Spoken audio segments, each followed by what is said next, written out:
Hello there. And welcome to episode 27! God, that peaked a lot. Of the Holocron-Cast. And today, Dan, is a special day. Not only is it a return to one of our most beloved series on this channel, but it is our 1 year anniversary today, Dan. It is. We have been doing YouTube for 1 year. For 365 days. Shout out to our 17 subscribers. Woo! Shout out to, the 3 of our 17 subscribers that aren't people we know? Right. We don't know 14 people. What are you trying to say? Well, yeah, okay. Shout out to the... Being hyperbolic. Shout out to the 4 subscribers who watch our YouTube content regularly. And shout out to the 20 people who watch our Grand Arena videos when they have thumbnails and titles that involve Anakin. Yes. But Dan, 1 year anniversary. I'm like, how do we do this? We've been doing YouTube for 1 year. We've had ups and downs. Pretty much just a straight line. I was going to say, it's more just a straight line. Yes. Emotionally ups and downs. There you go. So why not return to what started it all? Kind of. Well, how it all started is really complicated. But what started it all? The Holocron-Cast. The Holocron-Cast and the series, which was 90% of our content for the first 4 months of our channel. The Road to Skywalker. If you don't know, The Road to Skywalker was a series we were doing, getting hype for the rise of Skywalker. We were reviewing all the movies, rewatching all the films, talking about them, giving awards, ranking them, doing all that fun stuff. But we were running out of time. Yeah, then we ran out of time and couldn't do 7 or 8. We couldn't do 7 or 8, so I had the idea, why not just wait? Let the full trilogy sink in. Let us process it as a whole. See how our thoughts change on them throughout time when we know the full story they were trying, air quotes, to tell. Because they don't know what they were trying to tell. So yeah, The Rise. So this is The Road to Skywalker as much as in finishing reviewing all the films. We only have 3 to go. And ranking them. And we will have a special where we just go through the rankings and just figure out how we got here. We'll bring our own personal rankings and see how it lines up to our group ranking as a company. See how many of them are in the same spot. Yes. Probably like 2. You'll see all of top and bottom. You'll see all of our compromises we make for our company list. Yes. As a crew, as a set of holocrons. Instead of averaging them, we instead do like, well, we'll move this one higher because I like it, but instead we're putting one that you like higher. Or like I get to choose who the chosen one is, or that and so forth. Yeah. The sacrifices will be made. Because otherwise we would never get anything done. Yes. Compromise. Get shit done. Yes. But Dan, because I know I'm too stubborn to move if we were just straight arguing it the whole time. Do you remember what the first question we would always ask is during these episodes? Because I do. Are you ready for it? No, I actually don't. Do you remember your first time watching The Force Awakens? See, in these ones, actually... I do remember. Yeah. Clearly. Well, I remember... To be fair, I remember a lot of them. But these ones I remember way more vividly. Because they were within the last 5 years. Yes. The Force Awakens was an interesting day when that came out. That was before our theater in town had assigned seating. Oh, God, yes. Remember I hate that? it. Yeah, I remember. We went to... Was it day 1 or was it like... The Saturday, the weekend it came out. Yeah, it was a Saturday. It wasn't the Thursday Yeah, night. It wasn't the very first day. But it was that Saturday. Which, honestly... probably still the best theater experience since the new ones. Because the crowd was more into it than any... Yeah. Yeah. Which just shows how like, big this movie was. This was a big time. This was an event. Yeah. And I specifically remember, at the time, my mom owned a minivan, and so I drove that because we had a big group. And one of the few times we ever let you drive. We all crammed into that minivan. Yes. And I was so glad that I was the drivest that time, because I didn't get crammed in there with the rest of you. No, that was me. Yeah, I was crammed in between 2 big people. Yeah. And then when we got separated from one of the people who was with us, he had to go and sit in the next row. That was great. That was great. The time before assigned seating. That person both times we've gone to the theater, as 2 of the 3 times for this trilogy, has had to sit in a different row. Yes. Yeah, well, at least it was better than his Rise of Skywalker seat. Yes. His Rise of Skywalker seat was about as bad as it gets, but you'll hear that story when we get there. I don't even remember. I think he just did that for that one so we could have another friend join us. Yes, because we miscounted. No, we just didn't know if the other friend would be here. Well, we didn't yeah, miscount, yeah. Well, it was kind of a miscount. We could have Yeah. figured it out beforehand. Yeah. But yeah, I vividly remember that. This is also the movie that I have seen the most times in theaters. I think I only saw it once in theaters. If I remember correctly, I saw The Force Awakens in theaters, like, 6 times? That is a lot. I saw it once when we were with the group, once with Cody, because he wasn't there. Or was he there? Either No, he wasn't there. He wasn't there. It was just the 5 of us the first time. Once with my dad, once on my birthday, and I think I saw it one more time, like, on, like, the last day. So, like, 5 or 6 times I saw it in theaters. I only saw it once. I saw it a lot in theaters. Yeah. It was the most I've ever seen. I mean, to be fair, Star Wars movies are the only ones I've ever seen multiple times in theaters. You told me you didn't go to see Boss Baby multiple times in theaters. Well, we're keeping that on the down low for the Boss Baby reviews, okay? Yeah, shit, you're right. But yeah, I vividly remember seeing this movie so many times. Yeah, I was so excited. I remember this one very well because this is what made me re-fall in love with Star Wars. Yeah. Because, like, I was getting hyped through, like, the YouTube I was watching. I was like, oh, yeah, this is coming back. And this is when I first started hanging out with you on the regular more. And then Star Wars came out and just, like... I just kept talking about it. Yeah, we just kept... I remember talking about it, like, all night that night. Just, like, everything in the car ride. One thing I will never forget from that night is, one, being paranoid I was going to lose my tickets. Because, like, you get them ahead of time and shit. Yeah. And 2, we went to Little Caesars, right? To get pizza before the thing. And I will never remember this guy who was trying to hit on the cashier. That was that day? Yes! I didn't know that was that same day! Yes, and I forgot. That's fucking amazing! I forgot the line, but he's like, something about sausage. He's like... Yeah, he was like, what the fuck? It was like something like... Some of those, like, one of those, like, real fucking cheesy ass, like, I'll give you sausage on your pizza or some shit like that. You want a sausage? Or something like something like that. Something about sausage. You want an extra large sausage, I think. Or something like that. And I'm like, oh my god. Was that also the day you tried to open up the wrong car? Yes. It was dark out. Yeah, to be fair, this was after the movie. We saw it, not like late, but... I think the pizza was before the movie. Was it? Yeah. We saw it later. I don't remember it being like that 8:30-ish. Huh. I don't remember that. Yeah. I forgot that was the same day. I remember because I remember talking to a guy online and being like, we were talking about it in line. And he's like, "Oh, you guys going to see the movie?" I'm like, "Yeah." He's like, "Yeah, I heard they're sold out and shit." I'm like, "Yeah, that sounds about right." Yeah. I also remember there being a baby behind us, in the seat behind us, quiet as hell. I just remember hearing the dad talking to him like, "This is your first Star Wars movie." Oh, really? Yeah. I'm like, "Why are you bringing a baby?" First impression, I'm like, "Fuck, a baby. I don't want a baby in my theater." Honestly, I was so consumed by the movie, there could have been a screaming baby behind me and I probably wouldn't have noticed. Nothing will beat my Goblet of Fire theater experience. Wow, what was that? We had a talker behind us. We had someone talking behind us and like laughing and making jokes the whole movie. I hate that. The entire movie. That's awful. And she was like, right, this was obviously well before arranged seating, so this is when they had like the shitty little seats and the rows were like really close together, so it felt like she was talking right in my ear. It fucking sucked. I hate movie talkers. Yeah. Like, you only talk if you're the only people in the theater. And also, because one of my best experiences in the theater was seeing a bad movie and we just talked the whole time. Well, at least whisper. She was like talking like this. Yeah. Like this volume. This is how she was talking in the fucking theater. I remember when I went to see BVS. If I wasn't like 10 years old or however old I was when Goblet of Fire came out, I would have fucking bopped her. Right. I remember seeing BVS.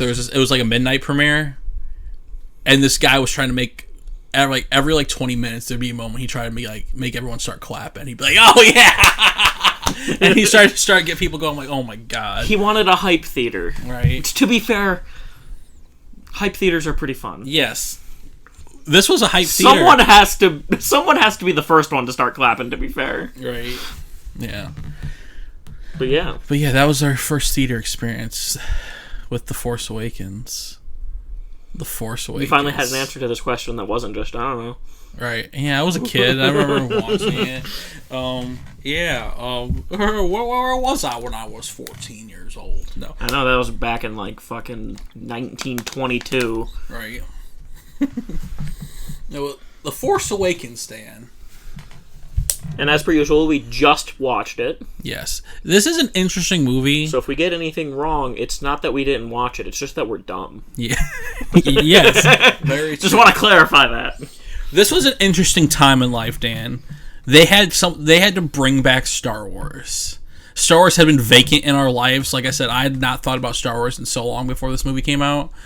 I had not thought about Star Wars in a little bit because I had fallen off of watching the Clone Wars because we had gotten rid of cable, and I couldn't watch the rest of Clone Wars, and I'd only seen like 4 of the seasons. I didn't even know Clone Wars was a thing. Yeah, I saw the Clone Wars movie in theaters. Oh yeah. So yeah, but like in my mind, it was like, yeah, it's pretty much dead. And then it was revived. This was a big challenge. Do you remember seeing the? Did you cry when? No, you don't cry. But did you You remember freaking out the first time you saw the trailer? I'm sure. Because I know I wasn't in it enough when the first time I saw it to be like freaking out. But like one of my favorite things was seeing people react to the trailer. I'm sure if I was in the mental state that I am nowadays and that trailer like dropped, like in that same exact situation, but I was just in this mental state, I'm sure I would just bawl my eyes out. I'm not a crier, but I feel like I would. Right. In a pandemic world. Yeah. Well, I more meant my personal mental state, but yeah.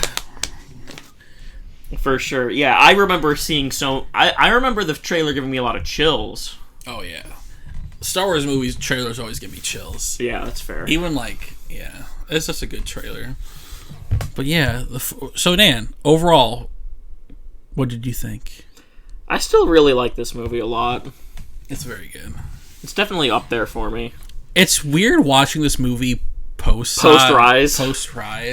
Because like you realize we're going to talk about this a lot over the next 3 episodes, but like they started in such a great place.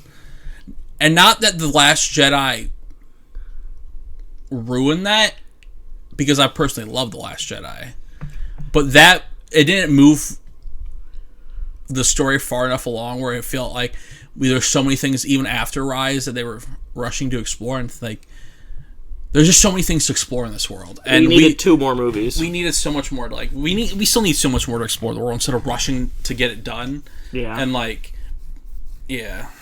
Honestly, I could have seen them doing like another 6 movie thing.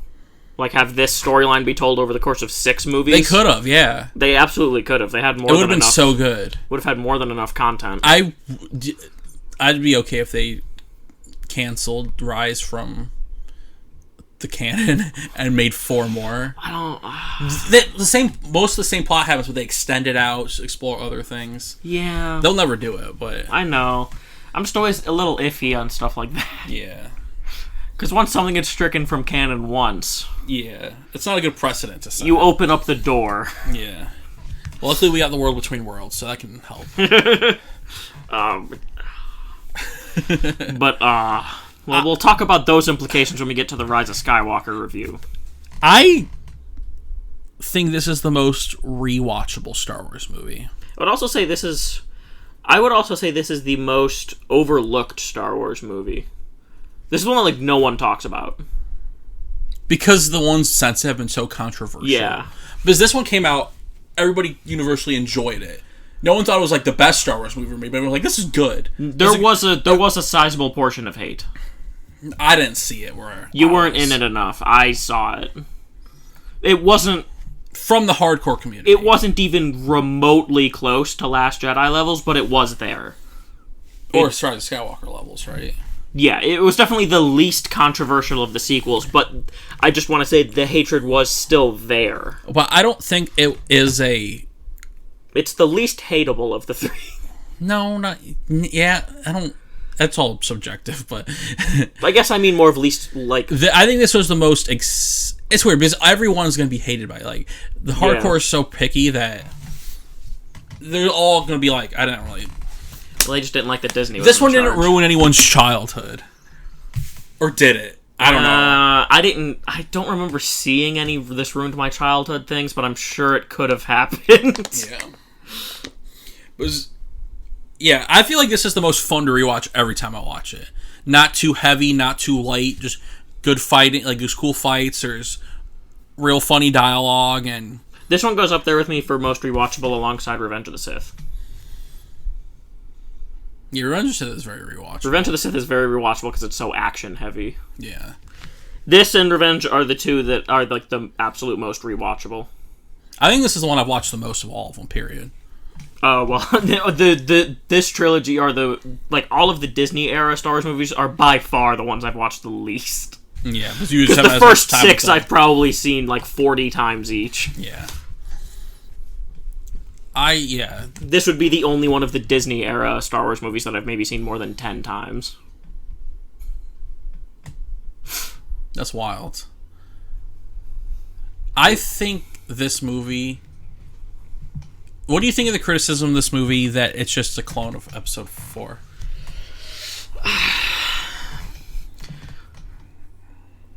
I don't like that criticism because I feel like it really only applies to like the third act. Yeah. And just like similar things are in existence, like, oh, there's both a planet destroying giant planet thingy. There's small things. Like, that's what I mean, like that's where it like when they do get to Starkiller Base, it kind of feels a little similar, like, oh, we're going into their base to rescue someone and then it's gonna get blown up. Yeah, I feel like even like just the relationships are a lot more different in this one between everybody. You got Kylo being Han and Leia's son, and how fucking and just how different he is from Vader. And like there's no Luke clone really. Like everyone's not sure where they are in their journey, and very different. I feel like they're very different archetypes. I don't feel like Rey's trying to be a Luke Skywalker. She's just like along for the ride for the most part. In this one, yeah. In this movie, yeah. Yeah. In the other one, she is kind of like the same archetype that Luke and Anakin both fell into. Well, that's the protagonist thing. Yeah, exactly. But like she doesn't know she has... I feel like she's not aware that she has Force powers until Kylo breaches her mind. Yes. And... that is the implication. And that's one thing I actually wanted to bring up later in the review. One thing that always... It's not that it, like, bugs me, it's just it would have helped with a lot of the criticism. Just if they would have made it more clear that during that scene, the interrogation scene, that was how she learned, like, specific Force techniques. Yeah. They cover that in a book, right? Yeah, they covered it in a book. Because otherwise, it is weird that she even knows what a Jedi mind trick is. Yeah. But I don't think... she didn't even know that the Force existed, but you know how to do a mind trick? Yeah. But it's obviously explained because she took it from Kylo's brain, but it's not very clearly explained to the average viewer. It's definitely weird, but I don't think it's, like, plot-shattering or, like... It's not plot-shattering, it's just a little strange. Yeah, I can agree with that. But yeah. But there's nobody like Kylo in the sequel, in the original trilogy. There's nobody like there's like a Stormtrooper, like Finn's like a different kind of archetype of a character, like of Stormtrooper who's just fucking bounced.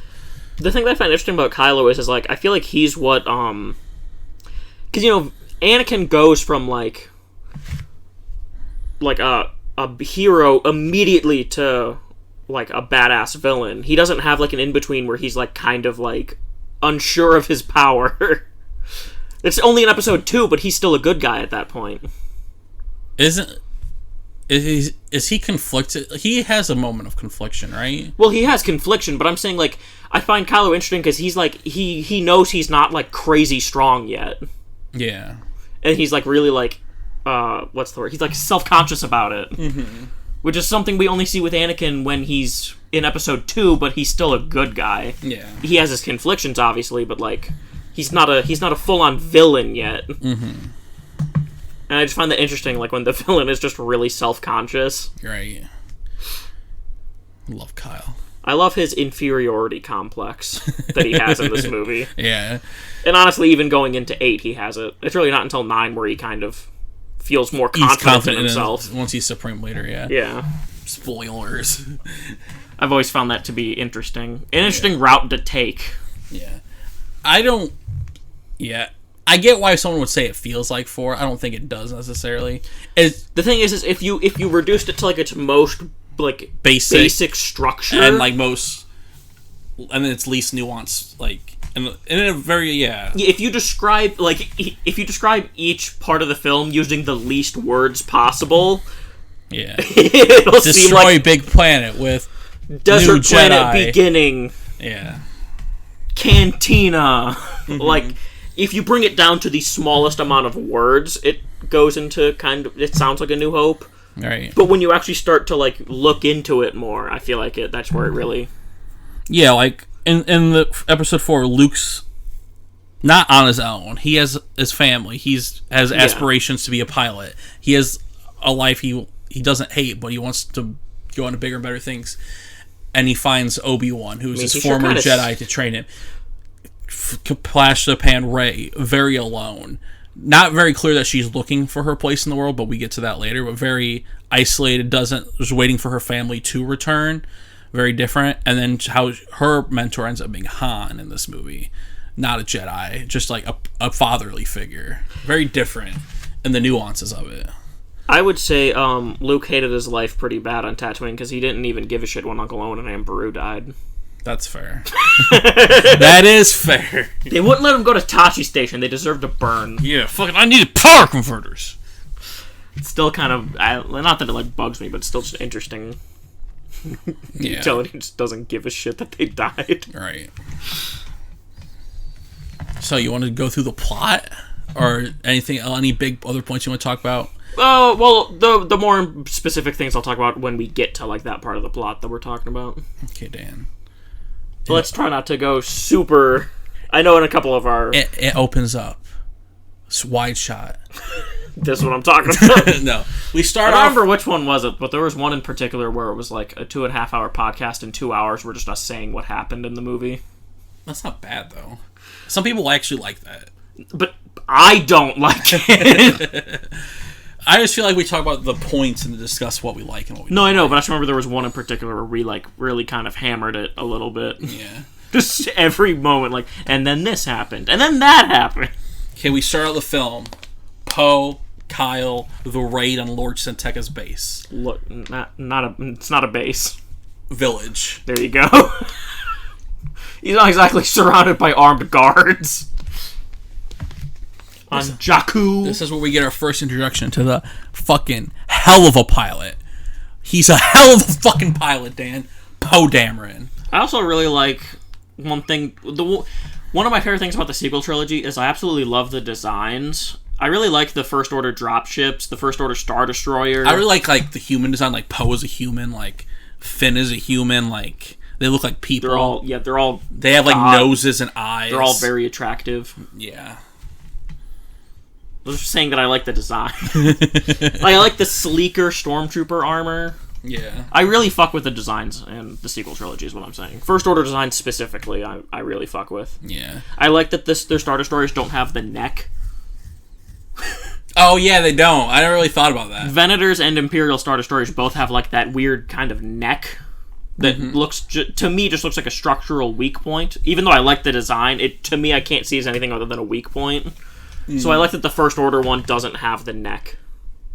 Oh, it looks like bulkier, which it is because it's like way bigger. Mm-hmm. I just like it. More sensible design. One thing I noticed early on with this thing that I just was interesting for a Star Wars movie, other than Episode 5 and Hoth, we see a lot of blood in this movie. We get blood on FN2187's helmet, which I love that shot. I always love that Finn with the helmet with like the blood on it. With like the blood mark. It's one of my Grail Funko Pops I'll never probably get. I love it so much. And then like briefly after when he has Poe's bloodied up. Yeah. I've noticed that watching it, it's like a lot more blood than normal. Kylo's beating blood out of his side. Yeah. You see a bit of blood on the snow. Yeah, that's what I'm saying. Like this is a bloody film. It's well, you're forgetting about the canteen in A New Hope when there's just blood everywhere. Is there? Yeah, when Obi-Wan cuts off that guy's arm. Oh yeah. There's blood everywhere. I feel like, yeah. That was before they defined the rules. Yeah. Clearly. Before they decided that it instantly cauterized things. Right. Probably for the rating system. Right. If everyone was just exploding in blood. And then this is where we get our first introduction to Kylo the Ren. Kylo Loren. Kyle Loren. Who has a great outfit. I love costume, helmet. This is my favorite costume of his. I love They're all his. very similar though. It's just like the cowl. I like the helmet with the cowl, and like he has like more fabric with the cowl than he does in the other movies. Yeah, he has like evolves into a cape in the other ones. The way I've heard it described is in this one he has like the design of like a wraith, and then in 8 he's more designed like a knight. Yeah, because he is a knight of Ren. I like the wraith design though. I just really like the cowl. He just looks the most intimidating in this one, which I like. Yeah. See, which also goes hand in hand with his inferiority complex because it is very Vader reminiscent. Yeah, I do like that they do go away from the helmet with him, but also like I like the helmet very much with the cape too. No, like, just the helmet. I don't like how that looks at all. I like just the helmet. I need the cowl. I like when it's just the helmet kind of peeking out from the darkness of the cowl. That's the thing, though. This thing that's funny. In my eyes, he looks better with the helmet, but he's such a better character without it. Yeah, like, I like the helmet with the cowl, but I wish he had, like, the helmet cowl thing, but with his later outfits. Oh, like the bottom part. Yeah. I can see that. The only thing I don't like about it is it was inspired by Revan. But then we see potentially the coolest Force move. Where he just stops. Force freeze. Yeah. That was the first time we saw anything like that, right? Except Old Republic, of course. I actually don't even know if Force Freeze is in the Old Republic. That might have been a new Force power. At least I've never heard of that anywhere other than Kyle. Yeah, neither have I. And I get kind of Cal. I'm not familiar with Legends, though. Well, yeah, Cal can kind of do it. Yeah. Cal does a slow, which is kind of like Freeze. Yeah, but Cal did it first. Not in the timeline, but in real life. Yeah. I don't... Correct me if I'm wrong, KOTOR fans, but I don't think Force Freeze was a power before. I could be wrong, though. I think it's I know healing was a power before, which we get in 9. But I think Freeze was a new one. Yeah. At the very least, it's badass. It's a good way to show him right off the bat, like, be like, oh, fuck. This guy, I've never seen We gotta take him before. seriously. We gotta take him seriously, even though he's mentally unstable. Even though he's a little deranged. Even though that's probably why you should take him seriously, because you never know what's gonna happen. He might kiss you, he might fucking murder you. Because he also freezes the bolt while also forcing Poe's arm down. Right? And then he pulls it, and the bolt just stays there for, like, the whole time until... He doesn't even have his hand up or anything. He's just holding it there with his brain. Which shows, like, just how much power he has. Power, yeah. And how much potential is there. Right.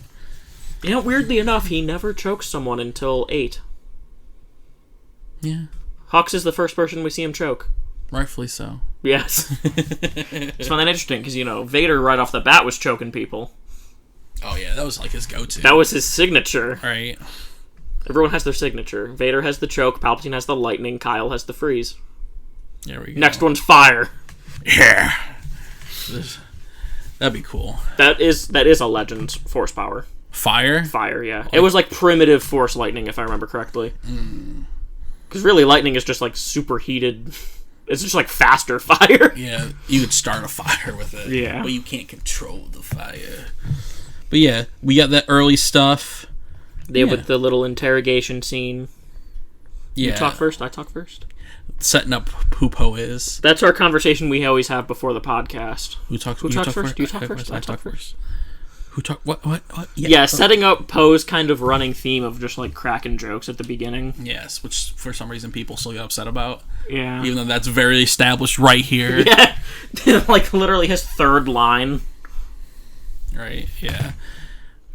But Poe's in prison, so that means he needs to escape. He needs to escape. And do you know who helps me escape, Dan? FN2187.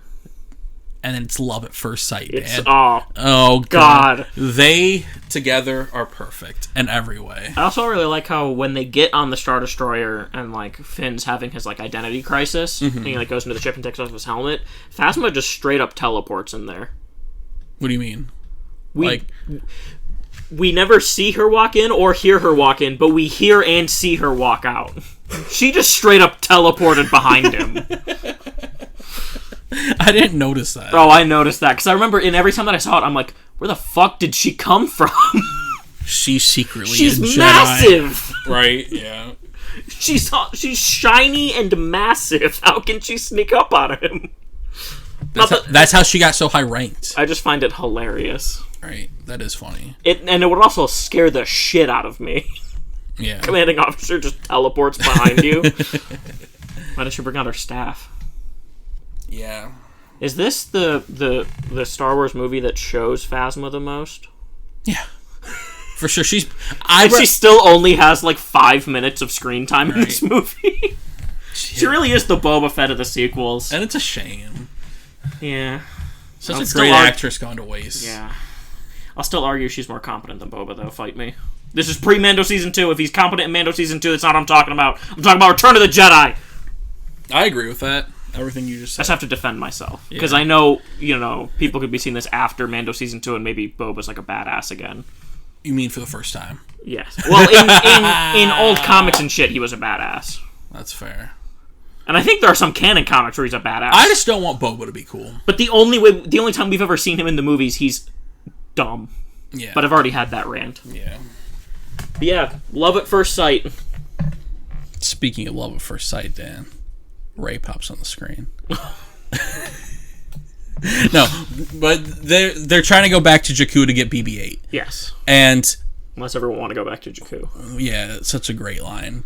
And just their relationship, I love it. They're quipping back and forth. They're saying funny shit, and they just have that like immediate bromance. Yeah, and that like chemistry, yeah. That's so weird because I never picked up on it throughout all the times I saw this movie, like until seeing like interviews and stuff where like they talked about it. Mm-hmm. I like never picked up on it, but now looking back, I can totally see the chemistry. Oh yeah. Like that scene later on when he's like looking at Finn when he has the jacket and he like bites his lip a little. Yeah. Why are you doing this? I don't know. It's the right thing to do. You need a pilot. Yeah, I need a pilot.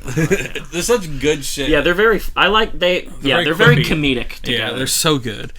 And it's a shame we don't get as much of them together.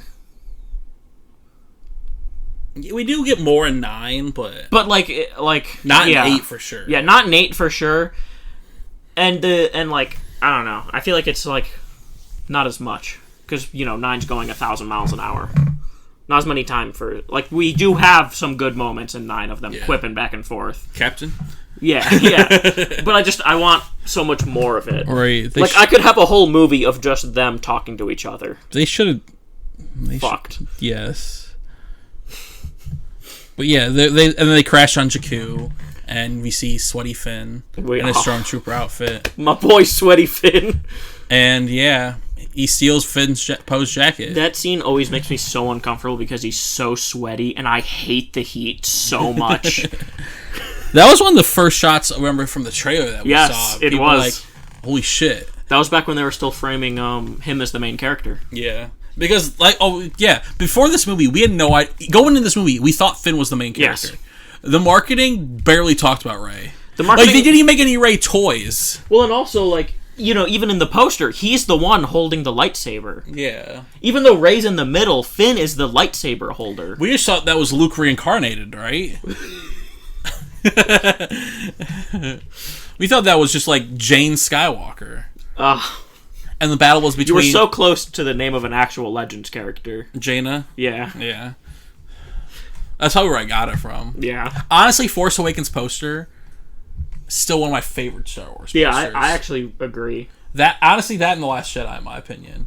Yeah. They're all decent. I have them all hanging in my room right now. Yeah, except Rise, but... I don't think any of them are bad I'm a big fan of, honestly, the Rogue One teaser poster. Of this, you see the Death Star in the desert of Scarab, the Stormtroopers just walking. Yeah, the beach. Yeah. Desert. Yeah. The Episode 4 poster is weird. It's very Masters of the Universe-y. And I love how ripped Luke is. Right. But yeah, I love the Force Awakens poster so much. Yeah. But it is just so interesting that it was marketed so heavily as Finn is the hero. Yeah. as the Jedi. Well, that's what I mean. And this saga will continue for the 3 archetype. films of everybody, the whole cast hating this by the end. But yeah. But Dan, back to the true first love, Rey. We meet Rey alone, just chilling. Where's she at? She's in a fucking Star Destroyer, fucking scavenging it. Chilling out. Yeah, that's where we first meet Rey. Oh, she's not chilling. She's at work. She's at work. You see her. She has her childlike innocence. She has a little rebel pilot hat on. She's just wearing for fun while she's eating her muffin. Eating her 1/4 portion. 1/4 portion. Unkar Plutt, sexiest Star Wars character. Yes. But then... Look out for that video. Top 10 sexy Star Wars character. Number 1, Unkar. May surprise you. Yeah, Unkar Plutt, legend. He's my favorite Star Trek character. He's so memeable. 4/4 portions. Not even the line. 1/4 portion. I thought it was 4/4. No, this has earned you 1/4 portion. Yeah. I like 4/4 portions. Yeah, but it's wrong. Because that's 1 portion. Yeah, that's just a portion. But then she finds Tito. And what's Tito doing? Fucking with BB-8, and you don't fuck with BB-8. Tito is potentially the most dangerous character in Star Wars. He almost let the Emperor win. Yeah, watch Forces of Destiny. What? Remember the side plots in Forces of Destiny where Rey fights Tito? I just meant that, if he would have actually scrapped BB-8, the map would have been lost. That's true. Rey would have never gotten training. Whoa. Palpatine would have won if Tito would have gotten BB-8. Think about that! Shit, I haven't thought about that. Butterfly effect. Damn. Like, that could have been like... The movie could have ended there. Like, if instead R2 would have never woken up, he would have been dead. Instead of Rey sitting out in the sand eating her food with the helmet on, if she would have just went and done, like, her flight sims instead and not heard BB-8 beeping, the universe would have been fucked. Shit. So you're telling me Rey's the real hero of the sequel trilogy, even though they didn't promote it? Well, also, even though she is. What the fuck do you mean? I thought it was Unkar Plutt. Yeah, you're right. He gives you 1/4 portions. He does. For literally nothing. I also like that I was in a Star Wars movie. Yeah, Unkar Plutt. No, the big creature drinking water that Finn goes up to and drinks against. Oh, yeah. Oh, that's me. That's a funny scene. Yeah. But yeah, she rescues BB-8 and then Finn shows up. Finn shows up and he's all ready. He sees Rey fighting the people and he's ready like, oh shit, I gotta go save the girl. And then he's like, shit. She's got it. She's got it. Kicking Couple their of asses. street thugs. Yeah. With no weapons. Right. Just gonna throw fucking hands at her, Right. I love this. I love everything on this little. I want more of her fighting with the staff. Staff, yeah. We don't get enough That's of that. literally, like, I'm pretty sure the only time. Yeah, because we know she can fight with the staff because she's been on that planet for a while with the staff. Well, and we saw her kick the shit out of those 2 guys with the staff. Right. And technically Finn, even though she only hits him once with it. But he goes down. He gets dropped. He gets dropped. My boy just gets fucking dropped. Right. Yeah, like the bit of him just grabbing her hand whenever they run. Right. Honestly, he's like, shit, she hit me in the face. I'm going to hold her hand whether she likes it or not. I don't like that phrasing. Yeah, that was weird. Poor choice of words there. But I like that bit. Yeah. She's like, I know how to run without you holding my hand. How's Finn know? He just had a concussion. Like. Yeah. Yeah. He just got his jaw broken. Yeah. That is a funny bit. But then we get to the best bit possibly in the film. This is what the best moment in the theater of all this trilogy. When they're running, the First Order's there, they're fighting shit, and they're running after the quad jumper, and they're like, "Let's get the quad jumper." And Finn's like, "How about that thing?" She's like, "No, that's garbage." And then the garbage will do you. And what's the garbage, Dan? The Millennium Falcon. Millennium fucking Falcon. The crowd goes wild. The baby wakes went up. fucking wild at that moment. Yeah, that was amazing. It was like you didn't expect it. Like, yeah. But yeah, then they get in the Millennium Falcon and shenanigans ensue. Like, I just assumed it was just like a one-off quip they were doing. Like, oh, what about that one? Oh, it's trash. Right. And it's just the Falcon. Which is reminiscent of literally every person's reaction to the Falcon. It's garbage. Yeah. For some reason, every character in the franchise gets one look at the Falcon and is like, thing's a piece of shit. It makes sense, though, why the Star Wars fans love it so much. Because they get mad at every movie because it's bad because they only like garbage, apparently. No. Even if that garbage turns out to be amazing. Yes. As the implication with the Falcon. Yes. I feel you. They, I like the they're not space combat, but they're like their little escape from the ties. Yeah, I like that they're flying through the Star Destroyer. That's always cool. Because you always they're big, but it's like, fuck, they're big. Yeah. Because the Falcon's fucking huge. The sense of scale is really shown in this movie because we never get like a super good sense of scale. Yeah. In like the movies anyway. Obviously in Rebels we see enough shots of like smaller ships next to Star Destroyers for you to be like, oh fuck, they're big. And of course in the video games and stuff. But this was like one of the first times in the movies we actually see just how massive these things are. Right. I mean, they crew something like couple thousand people. Yeah, it's like a small city. Yeah. But yeah. And I also just really like that because the First Order's not like, yes, it is the Empire, but it's also a lot smaller than the Empire. Mm-hmm. So like, it's not a billion TIEs flying after them. It's two like actually pretty competent pilots chasing them. Yeah. I've always liked Iden Versio being one of them. I've always liked that the First Order feels kind of more elite than the Empire. Like, yeah. I would say pound for pound, the First Order troops are a little bit more competent. Yeah, probably. Because, the Empire was just, they had the separatist strategy. Just throw bodies at you. Right. But the First Order is a lot smaller, so they kind of have to have people be better. Yeah. First Order is more skill-based, not as much overwhelming force. Well, Empire was overwhelming force. Just who cares how good they are, just get people. The First Order is the perfect middle step between the Empire Stormtroopers and the greatness that was the Clone Boys. Nothing beats the Clone Boys, but the First Order troops are at least more competent. They were made for war. Exactly. Hence why Leader Snoke should have considered using a clone army. But he'll come to regret that very soon. Well, it makes sense because Palpatine didn't like the clones. Yeah. And since he was the one pulling the strings. Shit, spoilers. No, but Rise of Skywalker spoilers.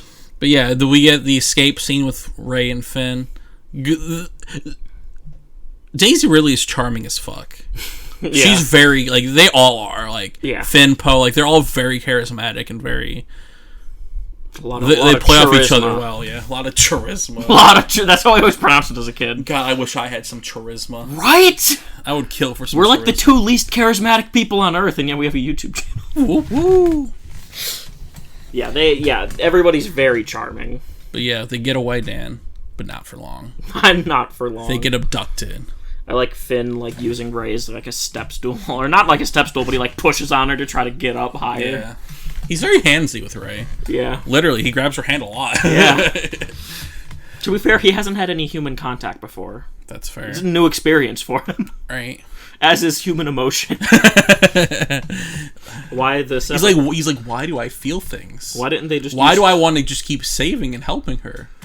I'll give you a hint, Finn, it's because she's perfect.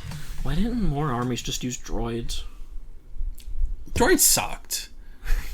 Clones is the way to go. Yes, clones is the way to go, but also you don't have to feed droids. That oil.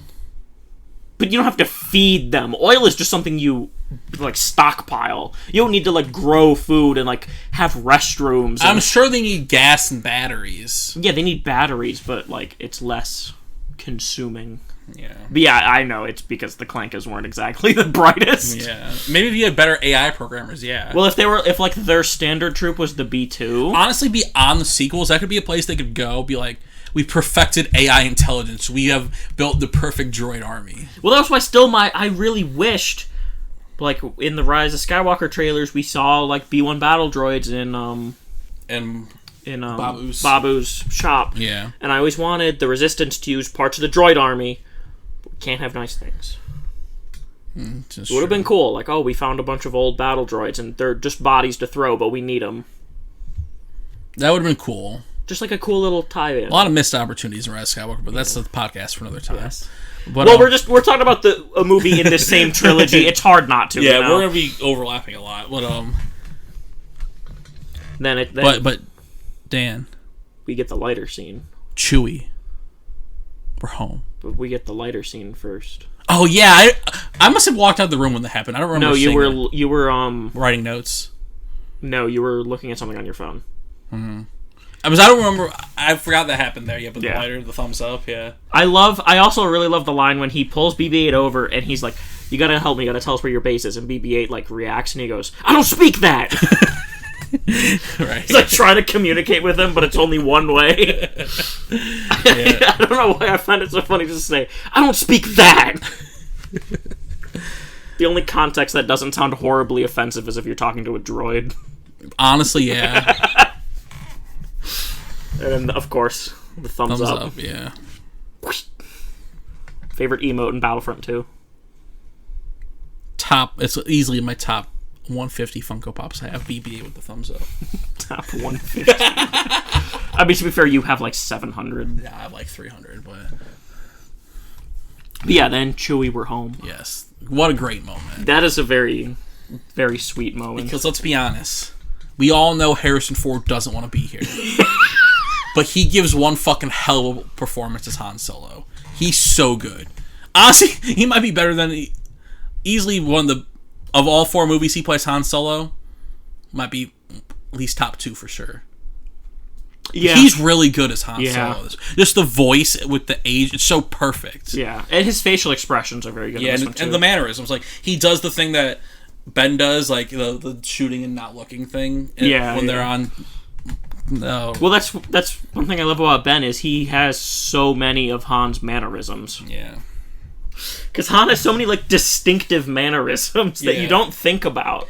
That's why casting Adam Driver was the greatest thing this trilogy did by a mile. Yeah. He's an actor. With a capital A. He's an artist. He's an artiste. Yeah, and also, because like, it's so believable that in that 30 years, Han just lost the Falcon. Oh, yeah, for sure. Because are you sure there was a point where he didn't care about it, too, when he was raising up Benny Boy? And well, and also, like, when shit started going down, and, like, I'm sure he was in, like, a downward spiral, like, when Ben turned into Kylo Ren, and he, like, couldn't bear to face Leia anymore. I'm sure it was during that time, probably, that he lost the Falcon. Yeah. Because it was just like, fuck it, who cares anymore? Right, he's just going back to his old life. He don't need the Falcon, just needs to be out of there. Although he was pretty mad that it was gone. Yeah. He was very relieved when they found it. Not relieved to see Kanji Club, though. I never made a deal with Kanji Club. This isn't a bad scene, but this is just like, The thing I like about it is that it very clearly establishes that Han has been in the game for far too long because no one believes him anymore. Right. He cannot fool anyone anymore. There's a lot of good Rey and Finn stuff here too, like just them just interacting, crawling around. Yeah, them like stopping, being like. I also really like when have I ever failed to deliver? Or have I ever failed to deliver? Yeah, twice, and then Chewie's just he shakes his head. Yeah. What was the second time? He lost track. So I just like showing, like, he's been in the game for, I mean, however old he was in Solo, he's been in it since that time. Right.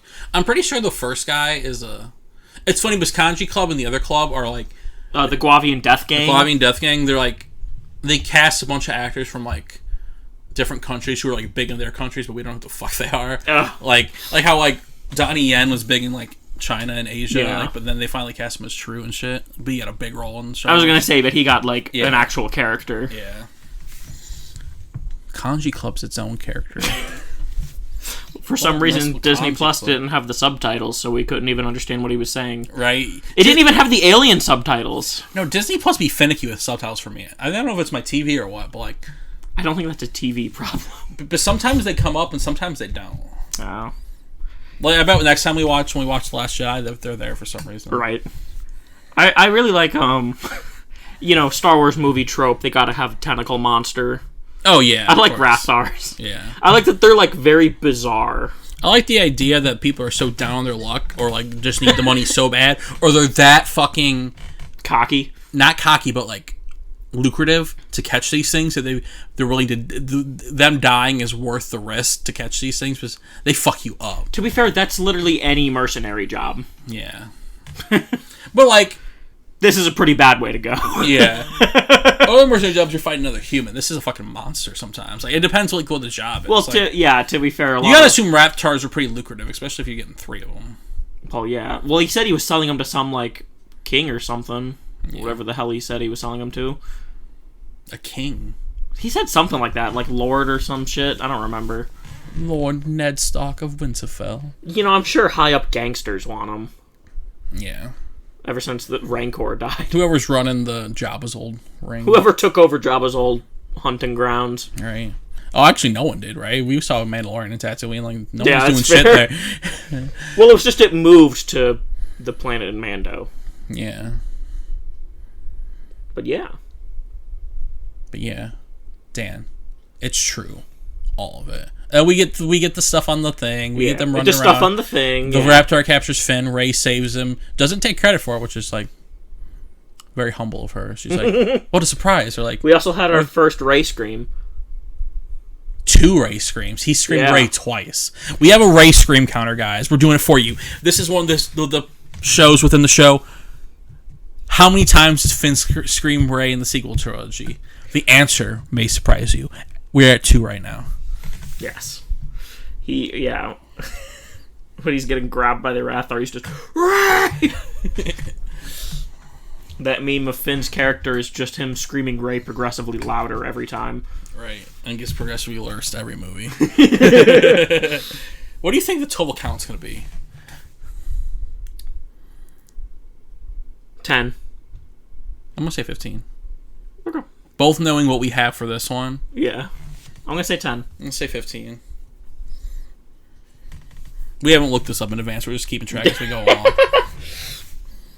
Yeah, then they go to, Snoke appears. Oh, Snoke appears. This happens in between, in between the ship and before Takodana. we go to Takodana, yeah.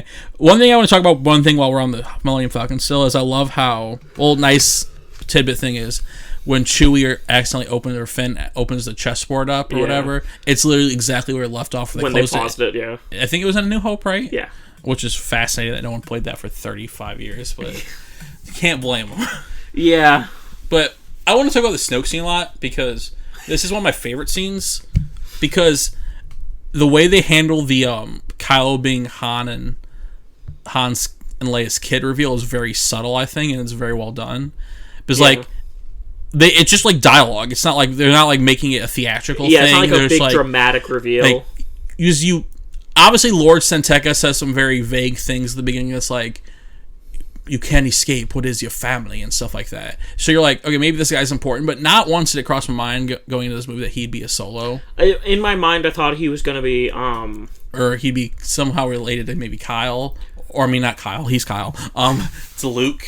I mean, in my head, I thought it might have been Han and Leia's kid, just because I knew Jason and Jaina from Legends. Yeah. Or I thought it could have been Luke's kid. Those are my 2 thoughts.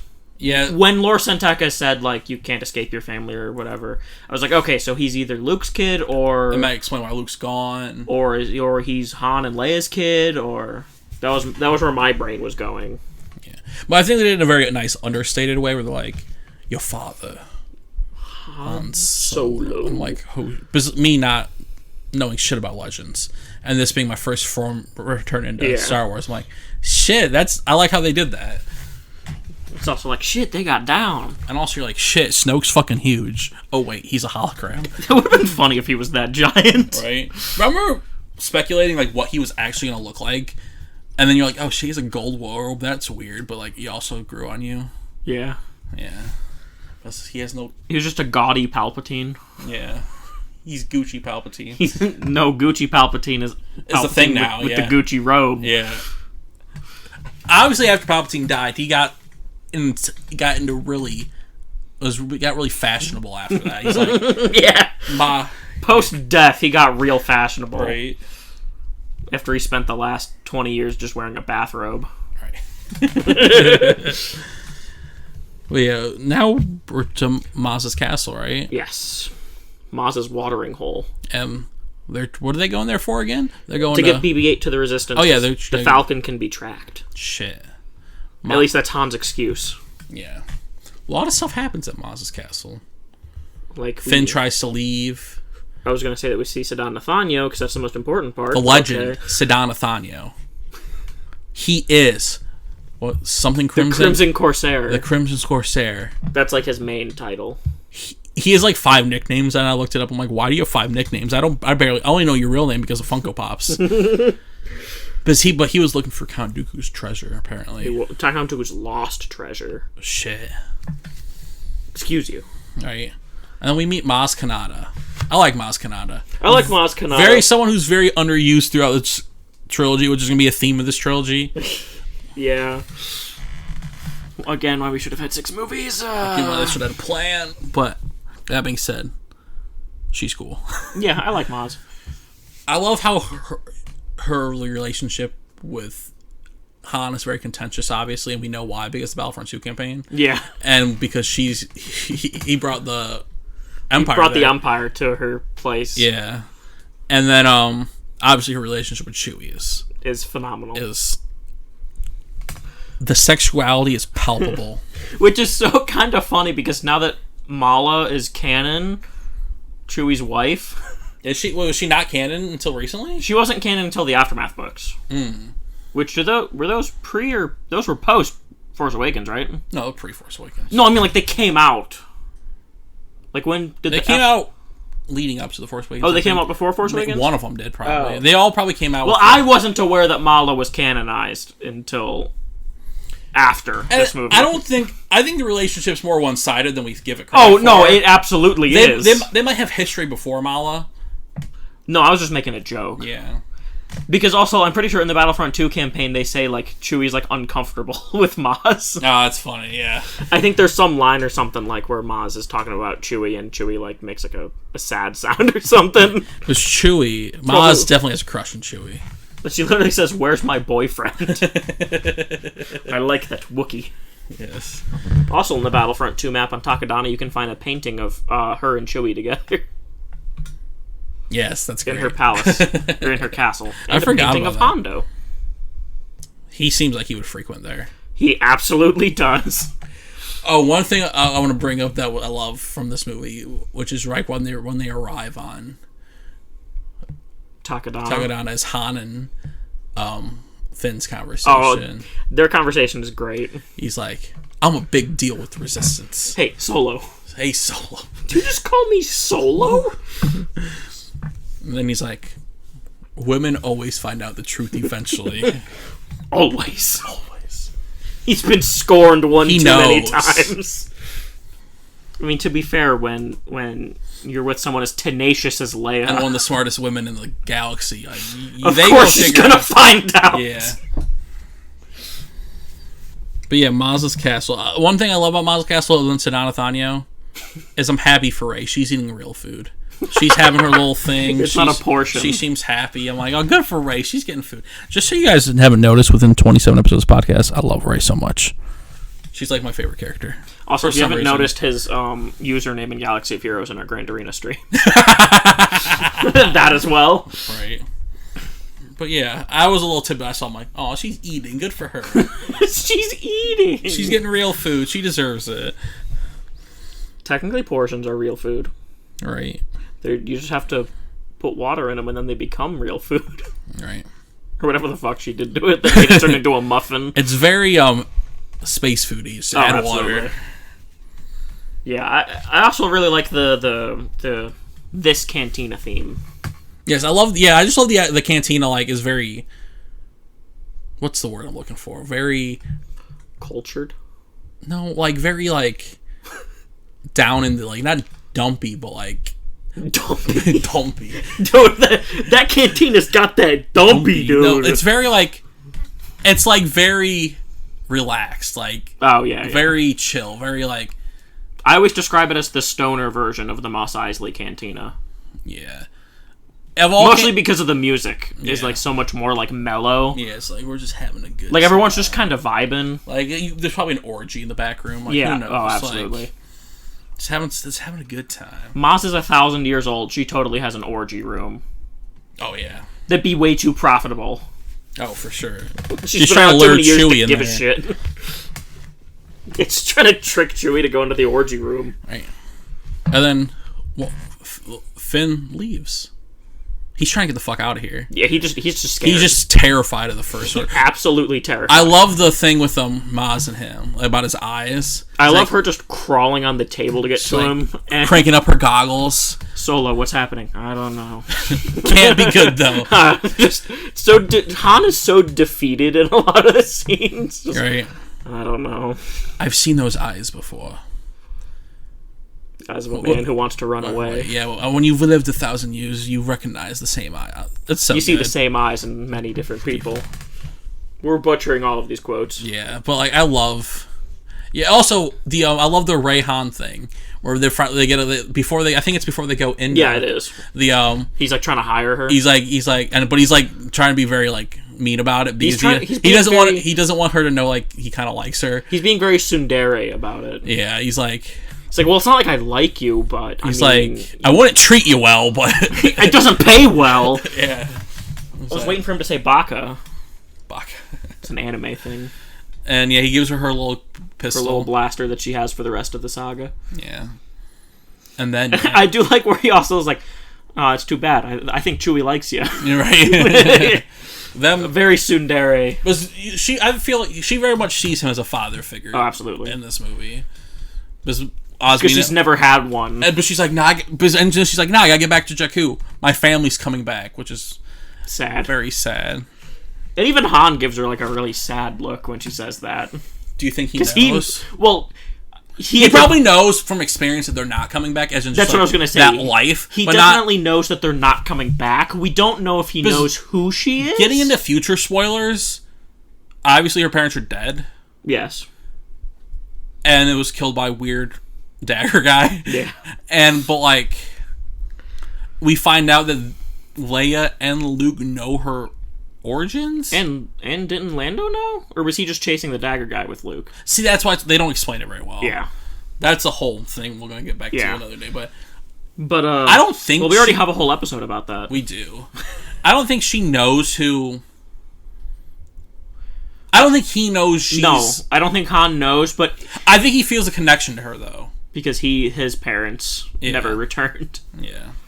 Yeah, I think it's just that he anyone who can think rationally knows they're not coming back after 19 years, or after 14 years, or however long she's been there. Yeah. However old she was when she got separated from her parents.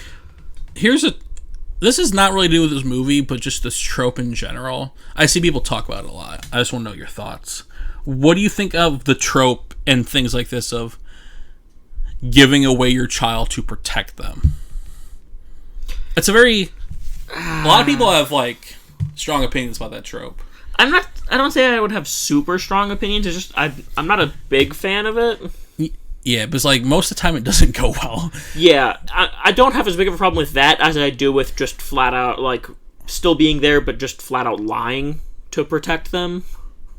Oh, like just telling, like not telling them their true identity, like or all true of powers. The Harry Potter movies with Dumbledore. Oh yeah.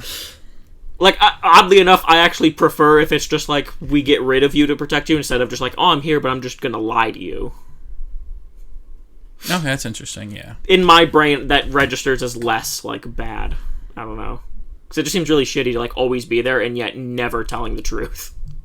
Yeah. As opposed to just like, okay, you're gone, you're being hidden. Hiding you so no one And I feel like you. there's more sense in hiding them as opposed to just lying. Like, if they're going to be there... Yeah, that trope's kind of weird. If they're going to be there, at least let them know what's going down. I wonder if that trope's been pulled off, like, really well. Because all the ones we think about are kind of weird. I'm sure there's one... Probably in an anime. Any trope can be pulled off well, so I'm sure it has happened well before. I don't hate it, but I also don't love it. Yeah, it has to be used, like, well. I lean more negatively... But I'm not, like, frothing at the mouth over it or anything. Yeah. It's not very... I wouldn't say it's used very well in this trilogy. Well, it's also, like, in that case, it's more of just of why they left her there, of all places. Right? Especially if they knew she has... Yeah, I don't ever feel like leaving someone alone who has great power and no training, but, like, people with great power are chasing them. To leave them alone? Well, my bigger thing... Unkar? But then Unkar's still making her pay for food? Like, Unkar's a bad stepdad. No, that's my thing, is that, you know, I would be a lot more okay with it if it was like, oh, we left her, like... With Obi-Wan. Like Leia, like we left her with Alderaan, with Bail. Bail's dead. No, but You know, I'm making a comparison here. Like, Right. if it was a similar situation, like, Like- we're leaving her in a good place. Yeah. Instead of just alone with this obese man. I get, it was like they probably didn't have any time. Right. But I don't know. It just seems really weird. Yeah. Like, oh, you guess what? You're living with Unkar now. Best you better get used to working. 4-year-old. 4-year-old. Damn. Yeah. That's my bigger problem. It's just that they left her on Jakku, of all places. Right. Without an Obi-Wan. Like, at least Luke Or had Bail, a guardian. Yeah. Right. And his uncle and aunt. Yeah, he had a guardian plus a family. Yeah.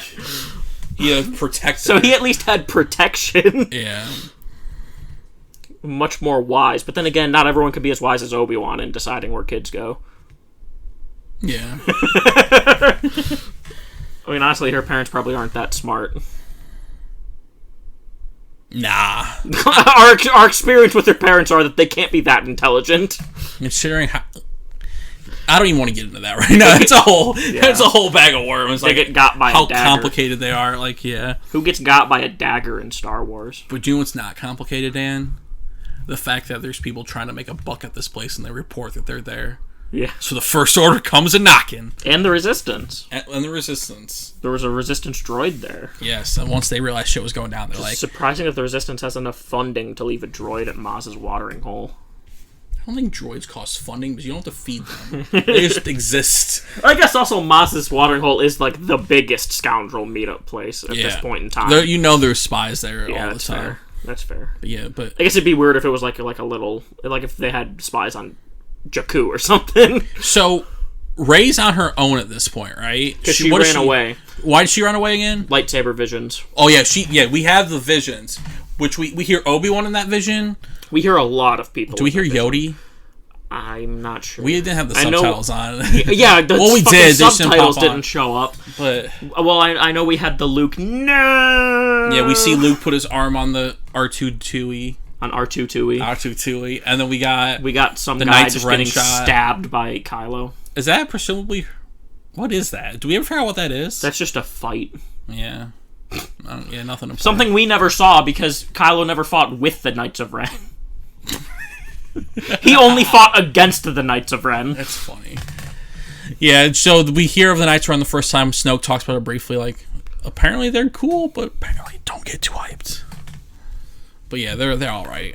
I liked their fight scene. Yeah, but yeah, another thing that has a lot of real potential, just never sees it. Yeah, which you can honestly say about everybody except Rey and Kylo. You could have at least given them names. Darth Plagueis. What? I don't know. Yeah, and then the First Order arrives, and Chewie starts wrecking house with a bowcaster. Yeah, this whole movie, Chewie is flinging fuckers all over the place. They're really showing the power of the bowcaster. Yes. Like, it's shattering shit and people hitting the wall. Breaking armor and like, people are cool. like spinning everywhere when they get shot by it. Flying like 5 feet. So clearly it's had some modifications since the original trilogy. Right. Because in the original trilogy, it did not do that. Dude, they're hunting Raptors now. They need power. Yeah, that's actually probably why it got upgraded. Right. Because in the original trilogy, it's basically just like a normal blaster. He just shoots it like a normal blaster and people don't go flying all over the place from it. Yeah. So I'm assuming it has like modifications probably for hunting Rathars, however it's pronounced. I never connected that. That's probably why. But we get a great fight too here. Maybe that's what they used the Kanji Club money for. What if they just do that to make their weapons better? Well, specifically the bowcaster. They just put both. They needed 100,000. Han's weapon is already a sniper rifle that they just took the barrel off of, so I don't think it needs more power. That's fair. That's fair. Yeah, and then we do get I really actually do kind of like this fight scene, even though it's really memed. Traitor!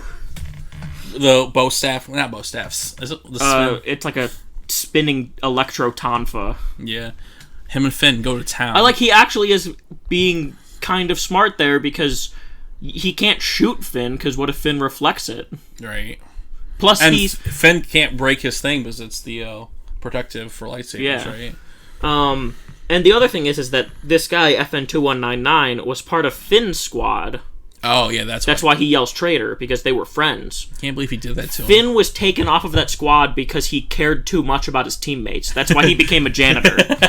Because Finn was actually the highest scoring stormtrooper they ever had. Except he cared about people too much. But he cared too much and, like, risked missions trying to save people. Right? He's like, you don't care. You try to save a squad. Okay, janitor. That's how it works. I know, that's how the Empire works. It's mission over people. Yeah. Which, to be fair, is a real thing. Yeah. So I always found that interesting, like... So Finn is trained for melee combat, because their squad specialized in those electro-tonfas. Yeah. That's why Finn can fight with a lightsaber, kinda. Mm-hmm. And he may or may not be force sensitive. Will we find out? Who knows? But force sensitivity doesn't equal lightsaber skills. Yes. You could have someone who's been using the force for 1,000 years but has never had a lightsaber, and you could probably have them, in just a sword fighting match, they'd be beaten by a Padawan. Yeah, probably. If they couldn't use the force. They don't always go hand in hand. It's more like just reflexes, but actually knowing how to fight. Yeah. So Finn knows how to fight, but he still loses. He does. Because it's not a spin stick. Spin stick's great. Lightsabers. He can't spin the lightsaber. Without potentially cutting his arm off. If he had an Inquisitor saber, he would have won. Dude, what if he did? That'd be sick. And he could fly. He could go... Only on planets with low gravity. Then he could have saw Poe fly and be like, that's Poe. And we fly up to him. It's canon that the only reason they could fly was because Malachor has low gravity. It's like Denver. What? Low altitude. Low gravity? Yeah, same thing. Air's not breathable. You know what I mean. I don't know. Words. A lot of people hate the helicopter flying, but it's just because there's low gravity. Yeah. But yeah. And then Kylo arrives. He's chasing Rey into the forest. Rey's shooting people. She's screaming. Rey's just knocking people down, furious. Rey. It is funny knowing that they had no plan, and yet there are so many, like Rey's fighting style. She does a lot of the same moves as Palpatine. She has a lot of that, like, dark side anger. That's what I love about her, too. She fights with her anger. She fights kind of, like... Very un-Jedi-like. Yeah, very un-Jedi-like. And just specifically the fact that, like, during her lightsaber fight, she uses a lot of Palpatine's moves. So it's just funny to hear that they didn't have a plan, because it's like, did this just work out randomly for you? It was funny, which I never really realized. Yeah, it's... people... Because obviously, who Rey's parents' theories were... 5 years speculation. Yeah. And so people would analyze all of her fight scenes, and they found a lot of times she does do moves that we've seen Palpatine do when he fights with a lightsaber. That's fascinating. So I guess it was just coincidence? Who knows? Since they didn't have a plan? Yeah. I actually want to look into that now a little more. Watch a video. Yeah. See it. Because I'm not super familiar with, like, Palpatine's fighting style. Well, the thing is Palpatine has kind of every fighting style. Mm. But she specifically does his episode 3 because it's with one lightsaber. Mm. And obviously she probably couldn't do his Clone Wars fighting style where he fights like a ragdoll. Which is, I want to see more of. Right. It looks so cool. But, yeah. And then Kyle captures her. Yeah, then we get to see Poe fucking wreck shit, too. Poe... We gotta mention how Poe... And then Finn has the great moment... That's one hell of a pilot! I fucking love that. I also love how it's just one... Like just one long shot. Yeah, he goes... Of just Poe killing, like 15 TIE fighters. Right, he just destroys shit. And actually, actually shooting stormtroopers on the ground without hitting Han, Chewie, or Finn. Right. Yeah, that...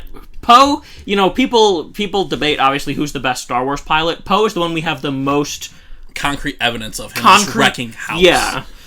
Because everyone else, we don't, like, see as much of their prowess. That's what happens when you grow up next to Fort Street, bitches. Yeah, he does do that. Well, also, he just has a lot of natural skill, too. Yeah. You can't discount that. Oh, yeah. That's what I kind of like, is that he's really not... not really a Force guy. You assume the best pilot would be a Force user. It's like Anakin was so good with it, Luke was so good with it, Wedge. Wedge. I combine Wedge and Biggs. Which, obviously, Anakin is arguably the best pilot. I'll take Poe any day. He's just for his charisma. Well, yeah. Anakin's the only one who's canonically had the title of greatest pilot in the galaxy. What about the guy from Rebels? Kazuda Xiono? No, the kid. Which kid from Rebels? The angsty kid. He never called him... Oh, dude. He didn't call himself it, but he might have earned it, Dan. Or what about Yura from Squadrons? Who the which one's Yura? The Barra Sophie motherfucker? Kyo? Kyo. Euro! Yura. My favorite currency is that lady from Squadron. I feel bad. This has nothing to do with Force Awakens. Just a tangent real quick. I'll talk about this We've when had we review of Squadrons, but like, I feel bad for anyone who's the Barra Sophie like species has that kind of face, because I default hate you because you betrayed Ahsoka, and I haven't seen many people that look like you, so fuck you. You know, Luminara was also that species. no, but she didn't look as much like Barris. Yeah, I just feel bad for her. which is funny because I actually kind of like her in Squadrons. I'm not attached to anybody yet. I'm not attached to any of them, but like I find some of them interesting, and she's one of the ones I find interesting. Yeah, but yeah, Kylo takes Rey, and we get another Rey to the Rey counter. And we get another Rey to the Rey counter. How many Reys do you think we're gonna get here, folks? I'm gonna reenact the scene as he's chasing that. No. He says no a lot, and then he screams Rey. We thought it was going to be a lot of Reys, but only one Rey. The way I remember but this is the definitive Rey from this movie. Yes. the way I remember it in my brain is, instead of him going like, no, as he's running, in my brain I just always remember it as, Rey! Yeah. Rey! So the Rey counter is at 3. In my heart, it's like 7. Yes. And then Leia arrives. She does, but I think we also get in this time too. Before that, Dan, we get the Hux speech. Oh yeah, we get Hux's Hitler moment. Yes, the one time you fear Hux in this trilogy. The only time Hux feels like a character, like a competent leader. Yeah, the only time Hux feels like a leader. Yeah. The only time he feels like a general. Right. Instead Before of he like becomes a clown. caricature. Yeah. But yeah, he gives this cool Hitler speech. I always have a soft spot for intimidating Imperial officers, so I'm kind of sad we don't really have one in this trilogy. Right. Hux had the potential to be one, and then he just fell apart after that. He's no Krennic. Yeah, he's not even Krennic level. Right. Krennic at least had some competence. Yeah. And extremely memeable. To be fair, Hux did help destroy the Hosnian Prime system. Yeah, but he's no Tarkin. Oh yeah, no, he's not even close to Tarkin. He's not even Krennic, so there's no way he's even close to Tarkin. Or yeah, no, he's not. God forbid, Thrawn. No, he's not even close to any of them. I put random ones from Rebels above him. Yeah, in terms of competency. Yeah. there are seldom few people I would put below Hux in terms of competency. Probably the only ones I would are the people that Vader kills in Empire Strikes Back. Yeah. Admiral Ozzel or whatever his name is. What, are you spacing out or something? You reading? No, I was looking at my notes. Okay. But yeah, what were you saying? I really like his speech scene. Oh no, it's really good. It's extremely good. It makes bow down to the First Order. It makes me feel actually kind of bad for the actor. Yeah, I feel bad for all the actors in this trilogy. Well, yeah, but like, he was like, he had like his one good moment in the first movie, and then he just gets shafted the rest of the trilogy. That happens to Finn too. No, I know, but like, at least Finn is like present. Yeah. At least Finn goes from doing stuff to just not doing anything. Hux goes from like being kind of intimidating to being just a joke. The butt of the joke. Yeah. Yeah, he does. It's all, yeah. One moment I want to bring up before we move on to the next part is, which I didn't write I wrote in my notes, but I wrote it in my Rey section for my Rey specific notes for my Rey video I'm going to make. And I love the moment where she's like, I've never seen this much, I didn't know there was this much green in the galaxy. I'm like, aw. I feel bad for her. And Han gives her that look like, oh boy. Yeah. I like that moment. It's sad, sweet. It is extremely sad. Yeah. You always just assume that in this galaxy, people go to so many different planets, but most of the people... especially spending your life in the desert, like... In a planet that is nothing but desert. Yeah. But that's the thing, is that most people in this galaxy don't even leave their home system. Yeah. we're so used to going from system to system. Because the characters we follow always have a ship. Like, you think Princess Nissa's been off Endor? Well, I more meant spacefaring species. Ewoks don't even have guns yet, so they clearly don't have spaceships. They have rocks, though. You can fly a rock. Shit. They used to ride these babies for miles. Yeah, but Rey captures Kylo backwards. Wait a minute. And then, Leia arrives and they go back to the Resistance base on... What's that place called? Dakar. Dakar, yeah. I also really like... The home plan, your hub on LEGO Star Wars The Force Awakens. I also really like when Leia's ship is landing, Finn's, like, panicking to Han, and Han just brushes him off because he's so, like, nervous that Leia's going to be there. And he just knows it's going to be Leia. Yeah.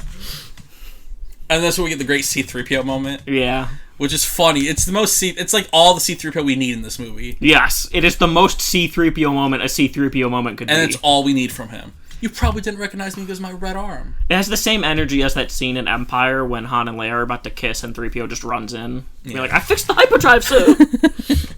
And Han just looks so upset at 3PO immediately just because how much Han hates him. Right. I remember, I've seen this movie so many times. Move it, Goldenrod! And I know Leia's in this movie, right? But I totally forgot about it because I was so, like, in it. I'm like, oh yeah, Leia! She's not in it for much, to be fair. Yeah. Which is a shame. Yeah. Well, episode 9 was supposed to be her movie, but then she is a lot in episode 8, though, so that's good. Yeah, at least that. But yeah. What else? What happens after that? Oh, yeah, they're in Dakar. They're planning... Rey's interrogation. Poe and Finn reunite. Oh, yes, the reunite. I love that. It's so good. I like how... I didn't realize this throughout my time watching it before, but I'm pretty sure when Poe notices Finn, he goes, Yo! Like, he's hyped. He's like, brah, my dude's here. I've just never heard a Star Wars character say yo before. Because they both thought they were dead. Yeah. And then Poe has, like, the little lip bite. Yeah, he's like, oh, keep it. It suits you. Yeah. It's like, oh, baby. The sexual tension, That's my jacket. Palpable. Oh. Can't wait to take that jacket off you later.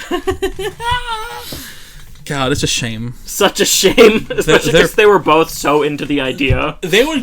Honestly, if they would have let them be a couple, they'd give Hera, Kanan, and Leia and Han a run. Yeah. A run for their money. I don't think they'd ever reach those heights, but they'd be a guy's third. Yeah, they would be a solid third there. But we got save third for we'll save it for a future episode. But yeah, we get the interrogation scene where we get to see for the first time where Rey learns Kylo without his mask on and his such Fabio pretty boy hair. He's such a baby boy in this movie. Every time I watch this movie, I'm like, oh fuck, right, he's like a baby. It legit looks like he ages like 5 years between. Like, because I don't know what happened to Adam Driver, but like even Rey looks such a baby in this movie. They all do, but Kylo especially. Which is weird, but he's the oldest. He looks more adult in the other ones than he does in this one. Yeah, but obviously I know is the intention. Yeah, because he's still green. I love the baby-faced Kylo. Yeah, I bought an art piece of baby-faced Kylo. I just love, it's meant to show that he's an amateur. Yeah, he has no like he doesn't have much real combat experience. Yeah, he's very much a shell of a person. Yeah, he's like very. He has a lot of practice training, but not a lot of real moments of training, which we see when he tries to interrogate Rey. Yeah. And this is where Rey finds out she might be a little force sensitive. And she hacks his brain. She hacks it, which is not very well. Just something I don't like. I wish they would have explained it better. It's not very well interpreted through the movie, but like it is canon in a book. It's almost like I wouldn't call it a retcon, but like it's very helps explain what problems people might have with it. Yeah, and honestly, it works for me. The explanation of why, but because because it's just like, how would she even know what a mind trick is? Yeah, without hacking into Kylo's brain. But you can tell though she gets into his head there. Yes, but they never even hint at the fact that she like leached information from him. Yeah, not like practical information, but obviously she figured out what his biggest fear is. Yeah. But it's also like she learned how to do moves. Yeah. And how to channel the Force. You probably saw periods of his training. Yeah. Like him learning how to mind trick. Yeah. She saw Uncle Lukey. Because I'm sure that was part of Ben's training as a Jedi. Oh, yeah, for sure. Because the other thing is that mind trick has always been regarded as an extremely high-level Jedi technique. Like, it's one that only knights or above know. Oh, okay. They don't teach it to younglings, or do you have to be... No. Ahsoka is the only Padawan we ever see do it, unless you count Ezra. And she's top tier, so... Yeah, and Ahsoka's top tier, and she doesn't do it until, like, season 6 or something, so, like, way late. Of Rebels? There's 6 seasons of Rebels? Please be 6 seasons of Rebels. I wish. No, I'm talking about Clone Wars. She doesn't do it until, like, season 6 of Clone Wars. Oh, okay. Like, the first time we see her mind trick, I think, is when she gets arrested. Honestly, and she, probably. like, failed it at first, so it's, like, a very advanced move. But she does it in season 7, right? With the twins, with Rafa. Yeah. But that's the thing is like, that's a very advanced move, but it's also something Luke would absolutely teach Ben. Yeah. His star pupil. Student, his heir, his... Yeah. So I totally get why Ben would know it, and that's how Rey figured out even what it is. Yes. I understand the criticisms of that, but I also don't think it's anything significantly earth-shattering. I'm glad that there is an explanation. Oh, yeah, there's an explanation. But even if there wasn't an explanation, I'd be like, yeah, that's fucking strange. But I wouldn't be like, fuck, this movie sucks now. I wouldn't say the movie sucks. It would just be an issue. It would just be like something that nags at me. Yeah. If we didn't have an explanation. Just because mind trick has always been regarded as such a high-level technique. Yeah. I honestly didn't know that. Yeah, at least that's the implication based on the fact of, like, with Ahsoka. And obviously Ezra's a unique case because Kanan obviously is just teaching him whatever he can. Yeah. You just, like, you gotta learn anything. You gotta learn anything. You gotta learn it all. There ain't many people left to teach you. Yeah. I don't even know if I know how to do it, but we're gonna figure it out together. No, Kanan was pretty competent at it. And mind tricks? Yeah. Yeah, but... He does them real early on. Yeah. Like, pre-blindness, so he got it down. But yeah, what was next, Stan? We get the... I kind of stopped taking notes in the third act because I was just like, we know this so well. Yeah. Well, that's when they talk about their plan. I'm just thinking of, like, what's the next important? Yeah. Like, what's the next noteworthy thing? They do the light speed landing. Oh, we're going straight to Starkiller? Well, they just have their little meeting. Yeah, where they have their meeting. They talk about it. Which, it is kind of funny. You know, there's no need for Starkiller plans to be stolen because Starkiller base is so huge, its weakness is obvious. Right, yeah. The problem of making something that massive. And then Finn knows what to do because he worked on it. But even though he doesn't. Told, he doesn't. Is this where we get... No. I don't remember what I'm trying to say. This is where we get what? I was going to say, that was on Takodana, I think. But, like, when Han uses Chewie's bowcaster. Yeah, that was on Takodana. Yeah. Can I try that? Yeah. And you hear him charging it. Yeah. But I guess the more important thing would be Rey mind tricks. And he escapes. And then she's crawling around while they're looking for her. I like the line that Kylo has where he says, the longer she goes without being caught, the more powerful she'll become. Yeah. Because she's, like, adapting. Mm-hmm. She's learning. She's processing the information. Like, not to jump ahead, but when they're fighting, they have that moment where she processes the information from him saying something. She's like, oh, wait, shit. Yeah. I need to zone in and, like, which I'll focus. Have a point I want to talk about when we get there for that. Yeah. But do we jump to the Han Kylo scene? Is that the next scene of significance? Phasma gets thrown down the garbage chute. Phasma, sadly. Disappointing. Finn lucks out pretty much. We have the funny moment where I like the moment between Han and Finn where they're like, where Finn's pointing to Rey and Finn's like, where Han's pointing to Rey. Yeah, Han's pointing to Rey, climbing behind him and the thing, and Finn's like, what are you doing? Why are you doing this? Why are you doing this? I'm trying to come up with a plan here. Yeah, that's funny. But yeah, then they're like, shit, we got Rey, we're good. Let's go and fucking blow up a shit so they have a spot to shoot. Yeah. It was like, while this is going on, like, shit's in the sky. X-Wings are flying around. They're failing. Poe, Jess Pava, Snap. One of Black Squadron dies. I forgot which one. The alien one. Rest in pieces. Yeah. Rest in sun. And then, yeah, we get one of my most quoted scenes from the movie. And... definitely, I think, my favorite scene of the movie. Yeah, it's definitely one of the best. The bridge. Ben! I will never not forget the way he says Ben. It's so perfect. Yeah. Like, I remember in the theater, I'm like, oh my god, I wish I could say Ben like a grown-ass fucking man like that, with such power and finesse, and it's just so much energy. Everything. It just sounds so perfect. And that's where we learn his name's Ben. Yeah. Which is fascinating. The first time they ever say his actual name, because until this point, Han would just say, like, I saw our son. I saw my son. Like, yeah. They just said, they have a kid. They just, like, they're only referring to him as either Kylo or son. Yeah. They never say Ben until that point. It's not only a great moment to say it. Yeah. And then... Well, I'm sure it's intentional. They get in the bridge. Kylo's conflicted. Han wants him to come home. I love the line of, like, take off that mask, you don't need it. What do you think you'll see? My son. Not intimidated. Every line in this is so good. Not intimidated at all. Right. He knows it's just his son under there. Right. And then, of course, Kylo. I'm being torn apart. I want to be free of this pain. One of my that's my PSN profile. Yes. I know what I have to do, but I don't know if I have the strength to do it. Which he doesn't, because... Don't you fucking dare. Don't I dare? Don't you dare. Then he kills Han. Good. Or does he? Not saying I believe this. We had a long argument about this. On the podcast? No. Okay. Yeah, we've talked about that. I'm not saying I believe this. I'm just not saying I don't think we can prove it didn't happen. It just makes no sense. Well, explain it first.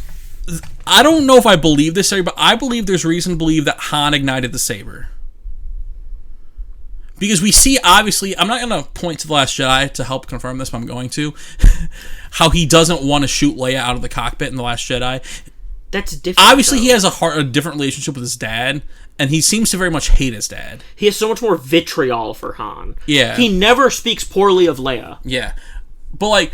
His hands on the lightsaber, the line, I don't know if I have the strength to do it, to kill him. I think that's what he's referring to. Obviously, that's what he's referring to. Yes, that's what he's referring to. So, and both their hands are on the saber. I'm pretty sure Kylo ignites it. Yes. But it's not out of the realm of possibility that Han did it to help possibly save his son. That's not saving him, though. What does making... It doesn't save What him, does making Ben kill him have to do with saving Ben? Make him feel bad. That's not how you save him! I'm pretty sure in Han's mind, the I don't know if I have the strength to do it is abandon the dark side. In Han's mind, yes. I know what I have to do, but I don't know if I'm strong enough to get rid of this. Because obviously, if you go to the dark side, you're not strong enough to resist the will of the dark side. Yes. So, one of the best Obi-Wan lines. Maybe. Like I said, I don't know if I believe this. I just like it as a possible thing that could have happened.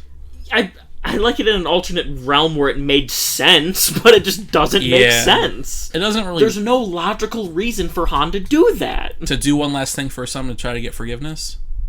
For being a bad father? Not being present? That's not helping him, though. It's helping him become the man he wants to be.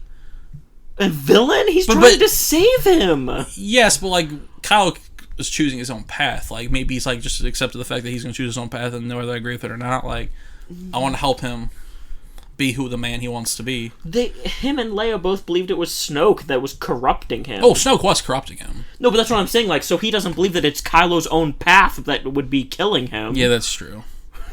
I was trying to make this work, Dan. I know, but there's no logic behind it. I know. I just had to bring it up. I know. I just love There's just no logic there. I just love Adam Driver acting here, and it's perfect. Yes, and absolutely. Ben being perfect. I love Chewie's rage. And I want to be free of this pain being my life motto for the longest time. But yeah. I love Chewie's rage. And then, Chewie's rage, fucking... As we learn, this will come up later, Bowcaster strong. How to define The Force Awakens. Bowcaster strong. Kyle gets fucking... Not in the chest, but like... Slammed. In the side. In like the ribs. In the ribs with the fucking bowcaster. And he fucking powers that shit. Like, he fucking tanks a fucking bowcaster shot. And Chewie just running through the hallway, just shooting people constantly. And they're flying. And like, yeah. They're screaming. Their armor's exploding. And then Finn and Rey think about how tragic Think about how tragic that is for Chewie. Chewie takes some big L's. His best friend since Solo. Yeah. For 40 plus years. Fucking VTO. For Hans... VET.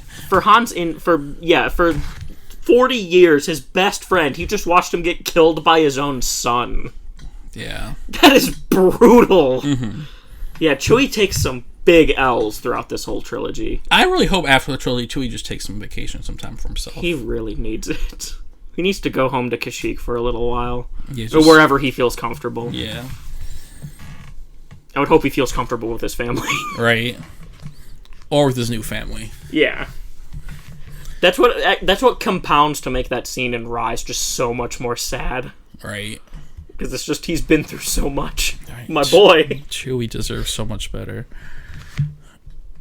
Yeah, and then they get out of there. They blow it up. Yeah, Chewie blows up the bombs. They get out. Rey and Finn are very sad. Very broken up. And running into the forest. They run into the forest. And who do they meet in the forest? A sweaty and wet Kylo. Yeah, clearly he's sweaty because somehow he got ahead of them. Yeah. Like, he was very, like, moist. Yeah. Like, he was, like, his hair was all over the place. Well, again, like, you know, he's wounded and got ahead of them, so right. He's definitely going to be a sweaty boy at that point. Just sprinting into the forest. And they run into each other, and obviously, Kylo wants the girl. Kylo has some great screams. Right. He does my favorite thing where he pounds the chest when he's fighting. And the blood just drips. Because he's trying to get power. Yeah, through the pain. Because dark side users get more powerful the more in pain they are, which is something that people use as like an argument against the bowcaster thing. But I counter that with another point of, you're still hurt! Yeah. Just because you're getting stronger from it doesn't mean you're not still hurt. Yeah. Just because you're stronger physically, like, the pain and, like, the agility won't necessarily be there from the bolt you took. Because it's a double-edged sword. You're getting power, but you're losing health. Yeah. Sacrifices. Yeah. And also, as it's established in this movie, Kylo's not that experienced. I'm sure he can't draw that much power from it, especially considering that he's always angry. Right. He throws enough tantrums that I feel like this level of anger is already, like... It's not a big shift in anger. Yeah. But he pushes Rey away. And what do we get, Dan? He fucking slams her into that tree. I forgot how hard she hit that fucking tree. And do you know what that leads us to? The fourth. Rey! The fourth and final Rey of this film. So the final count, guys, on the Finn Rey counter, 4. Yes. With many more to come. With many more. I love the traitor scream. Traitor! Yeah. No, that Kylo has. Oh. Her.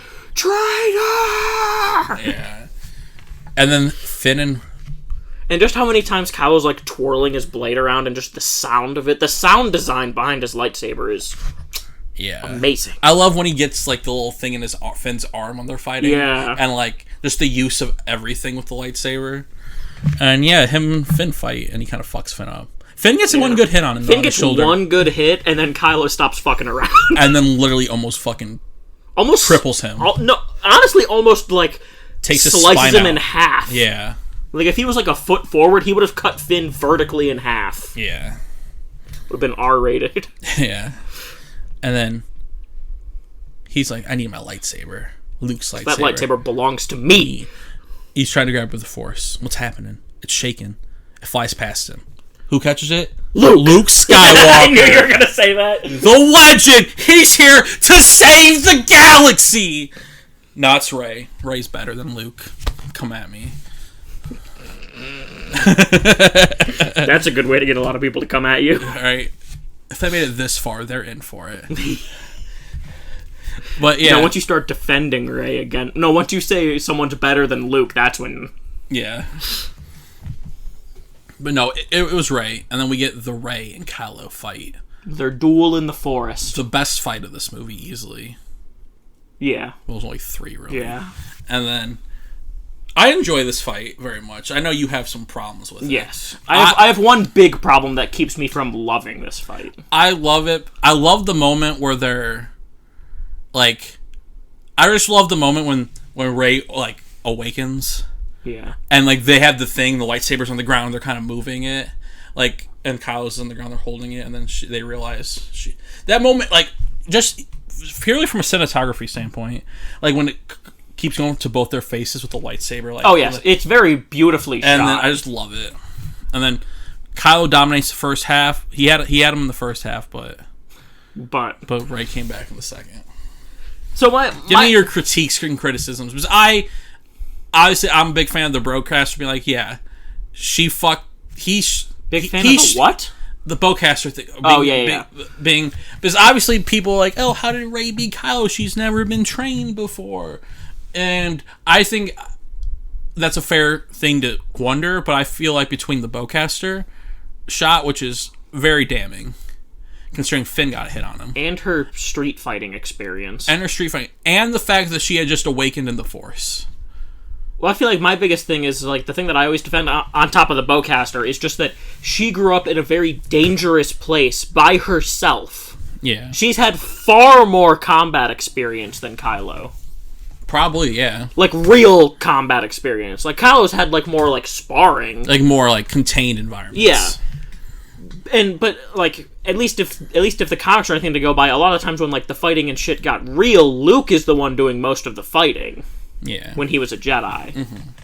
And then, of course, the bowcaster, he's emotionally unstable. You know, his dad did just die, and he just killed him. He's extremely emotionally unstable, on top of his already unstable mind. And Rey's experience as a fighter, that alone is for me to be like, oh yeah, he'd get his ass handed to him here. There's no reason to believe that either of them could win that fight. They both could have won that fight. Oh, I would have believed it. But I think the problem is, like, it wasn't, like... The one thing I would say is it wasn't, not balanced enough, but it was very, like, one side to the other. Yes, like, that's very what I was about to say. Flip-floppy. Not flip-floppy, but, like, it goes from one destroying to the other destroying. It goes from 1 to 100. Yeah, it doesn't ever feel like, when one is winning, it never feels like the other person has a chance after that. When they're both winning. My critique, my biggest problem with this fight is that I really wish they would have used the line that I said I liked earlier, when Kylo says, the longer we fail to catch her, the stronger she'll become. I would have much preferred if it was, they start with Kylo just, like, being way stronger than her, and then as the fight's going on, it starts to even out. Yeah. And then, like, they get to the part where they're clashing, and that's when they're, like, tied. Mm-hmm. So I just don't like the way it's paced. I don't like how it goes from Kylo dominating her to just a switch flipping, and now it's immediately flipped. I do like the moment when she realizes that, oh shit, I can do this, and, like, she focuses. Yeah, I like the moment. But, like, it could have been like just the line that Kylo says about, he says, you need a teacher. Let me train you. And then she's like, oh shit. And she's like, okay, focus, blah blah blah. And then obviously then it becomes one-sided. Like, but if it was more like you said, more of a ease into that. Yeah. Like, she still has that moment where she awakens, but then she slowly starts coming back, and then she just, like, chops his head off. Like, I just would have wished it would have just been a more, like, gradual thing, because that would have been also really cool to see, like, her learning as she's fighting him. Yeah. Like, her just getting destroyed, and then as the fight keeps going on, you see her getting better, faster at blocking, faster at countering, just getting better and better. And then she, like, throws it, and then she finally has, like, the awakening moment when they're tied, and that's when it starts to tip in her favor. Yeah. That's what would have made this fight, like, perfect to me. 10 out of 10. Yeah. Dime piece. But I don't like the immediate flip. Yeah. Because that, like, it almost throws me for a loop when I see it, because it's like, he is, you know, crushing her in that fight until that moment, and then it just instantaneously flips. Yeah. I just don't like that from a personal. I like the fight a lot. But I like the fight, it's just, I don't like that one moment, and that's what keeps me from really enjoying the fight as much as I would want to. Yeah. It's shot extremely well. I like the moments in it. I gotta Rey. Do either of them really win the fight? I mean, Rey really wins the fight. Yeah, but, like, Kylo's on the ground about to be dead, and he never got a hit in. That's fair. She never really took a hit. No, not in this fight. No. Which Did she take a hit in any of her fights? Praetorian Guards. Yeah. Maybe they just didn't want to deal with, like, wounds and missing limbs with her. Well, they didn't want to deal with missing limbs with anyone. Yeah. Clearly, considering that no one lost a limb. But then the planet splits in half at the end of the fight. Well, the thing is, it's not that she loses fights more of, like, she gets, like, disarmed or anything. It's more like she loses fights just because she's too rash. Yeah. Like in Last Jedi. Not loses, like, she doesn't take damage. Like, yeah, but that's what I mean. Like, wounded. She loses more, like, because she gets overwhelmed and not because she gets, like, disarmed. Yeah. So I just want to say that, because I know the immediate argument would be, oh, she never gets hurt, so she's Mary Sue. Yeah, that's not true. We will. That is a facet of Mary Sue-ness, but in her specific examples, it's more that she loses because she's too rash. Yeah. Not because she's perfect. Because she's not. She makes a lot of mistakes. Yeah, the only thing perfect about her is her face. Just gonna walk past that one. But yeah, and then they escape off. Star Killer. Yeah, Rey's crying over Finn's bottle. Well, I think that happens before the fight. No, it happens after the fight. Yeah. And yeah, they go... She didn't really have a chance to cry over his body during the fight. He's kind of just ready to go. They get on the Falcon? Yeah. Yeah, they go to... Well, they got on a TIE fighter. I thought they got on a fucking quad jumper. What the fuck you mean they got on the Falcon? Quad jumper, man. It's the ship they took in. Yeah. And then they go back to... They destroy Star Killer base. Hux is losing his mind. Go see Snoke. Snoke's like, get Kylo and get me. It's time to finish his Somehow training. Phasma gets off the planet? Yeah, the garbage chute. She took the garbage chute out. That doesn't lead her out of the planet. I'm just saying, she got out of the garbage chute fast. We don't know she got off the planet, though, do we? Or do we see her off the planet? We know because of the next film. Yes. But not at the end of this movie, we don't know for sure. Yes, without but I'm saying... the knowledge of the next film. Yes, but I'm saying somehow she got off the planet in time. But I guess also, to be fair, the planet is literally exploding when Hux goes to see Snoke. Yeah. I honestly don't know how he fucking gets off. He probably has I assume he had a shuttle waiting. Yeah, he has his ways.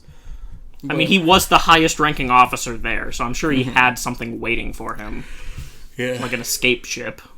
Especially because Hux is the kind of coward that would have... Or he's cowardly, so he would immediately think of, like, oh, I need an escape route. Yeah, that's fair. Like, Snoke had his shuttle in his throne room. This is not a conversation for this podcast, but... the relationship between Snoke, the First Order, Kylo, and Palpatine is super interesting to me. Because it's very disjointed. Yes. Because it's like... they don't, like... Because... Snoke doesn't create the First Order. They just... the remnants of the Empire did. It's just weird how, like, they're like, oh, we're gonna trust Snoke. Yeah. I don't know. They have a proclivity for just believing the first dark side Force user that comes up to them. Even though we know how Snoke was made now and, like, his origins, I still want to understand more about that. Like, so much more. Like, why would the First Order be like, this is the guy? Well, I'm assuming he took over by Force. Yeah, I guess. I don't know. Well, and also... like I said, it's not... we know because of, like, comics and stuff that Hux got his position by killing all of the superior officers. Because he's a snake. Yeah, he hired Phasma to kill a lot of, like, the higher-ups, and that's how he became, like, the head general. That's why he's such a bad tactician, because he didn't earn his position. He just killed his way up. So I'm guessing a lot of, like, the competent thinkers were killed off by Phasma and Hux. So Hux is like, yeah, I'll go with Snoke. Yeah, he's power. He threw me across the room.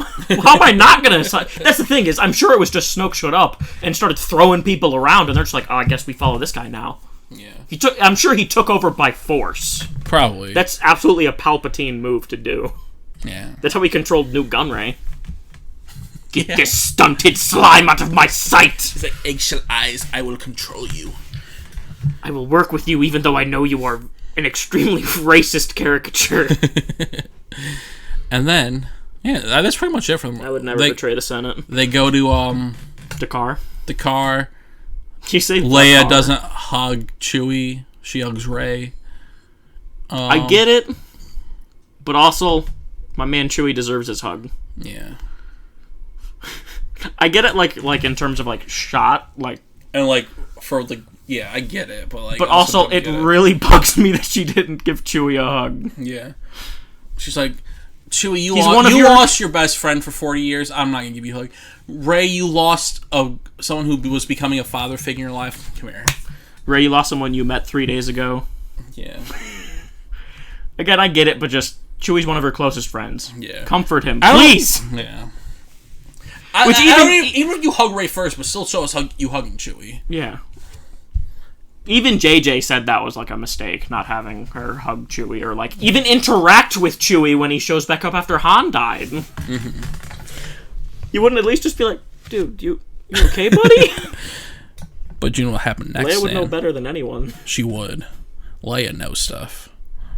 Because Chewie was this best man during the wedding. I want to see their wedding in film. You would have Chewie as the best man, Lando and Luke as groomsmen. Mon Mothma, the only other woman in the galaxy, is the bridesmaid. No, fuck that. She's better friends. She can get her friends from the Holdos. Holdo! Oh yeah, they did know each other when they were younger. They're good friends when they were kids. There you go. Holdo's better than fucking Mon Mothma. Well, absolutely. That's not a high bar to be. You know how much I hate Mon Mothma. But, yeah. Then R2 awakens.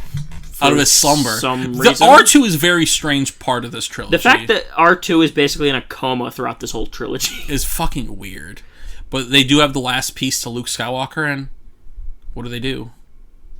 They're gonna go find Luke Skywalker. Rey gets in her best outfit. I get that Luke wanted to like be in solitude, but I feel like it would have just been...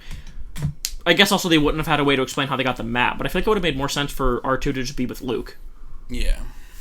But I get, he wanted to be alone. Yeah, it's fair. But I feel like, at least give R2 something to do. Have him just be with Luke. Mm-hmm. Then, because then it's just weird, like, oh, R2 is here, but he's just dead? Like, is he out of power? Is he just sleeping by choice? If he's out of power, can Leia not afford to give him a new battery? What's happening? What's happening? Are they preserving him because he's dying of old age? Like, how do droids work? Like...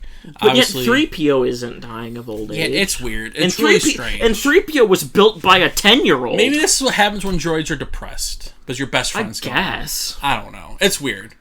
I know R2's always been a uniquely emotional droid. Yeah. So, I guess... it's a weird plot decision to just have R2, like, there, but yet not there at all. Yeah. I don't know. But yeah, they go to the planet we discover as Ahch-To. Mm-hmm. In Rey's best outfit. Yeah, Rey's Ahch-To Rey. Hell yeah. And then best Battlefront skin, baby! She's going there to find Luke, and... She finds Luke. We're getting ready to jump off a cliff. Yeah, that's a... I don't know how common it is as a theory, but I find it to be interesting. Because Luke is He seems very distraught when he turns around. Maybe it's because someone's there and found him, or he busy, like you said, he's wearing his robes or whatever. He's wearing, like, ceremonial Jedi robes, which is usually, like, what they wear for, like, funerals. Or maybe he sensed Han had died, but we know that's not true because he cut himself off from the Force. Yeah, and also, he literally asks in Last Jedi, where's Han? Yeah. So we know he doesn't know someone's dead, so why is he wearing ceremonial Jedi robes? It is kind of sketch. And also, we know he's there because he feels so much guilt. Yeah. And he does say, I came here to die. I like this theory better than Han killing himself. Yes. I like the suicidal Luke theory better than Han killing himself. That is true. But yeah, and that's the film, Dan. Credits, probably echoed a lot. Credits. Directed by J.J. Abrams. J.J. Abrams brought back Star Wars, Dan. Yeah. He really did. He did. It's a shame what the future holds. I wouldn't blame him for all of it, though. I would not be, and I would never be envious of his position with 9. To be fair, there's far too much. Not to say that he did it well or anything, but just there's too much to cover in one movie. Yeah, especially when it's not 3 hours. That was the biggest mistake.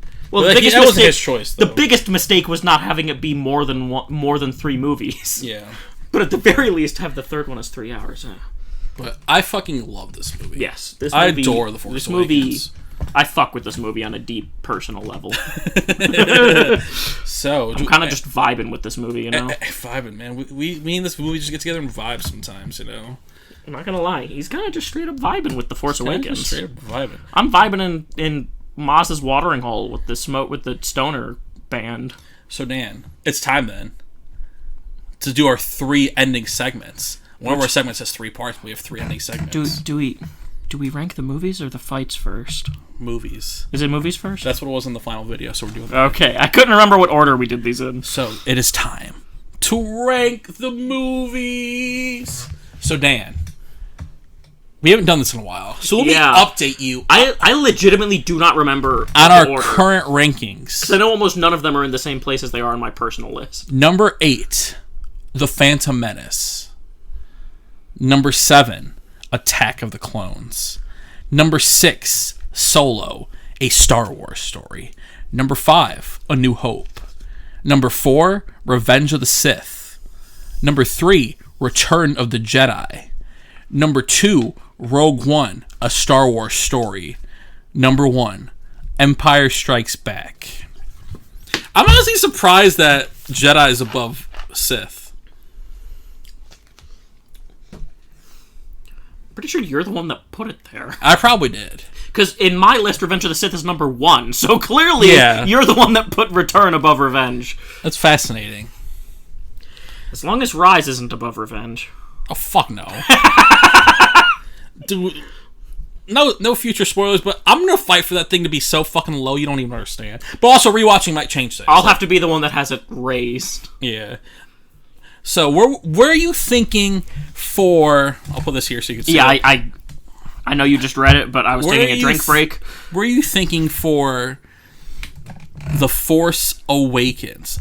I honestly... I want to put it at number 2. I agree.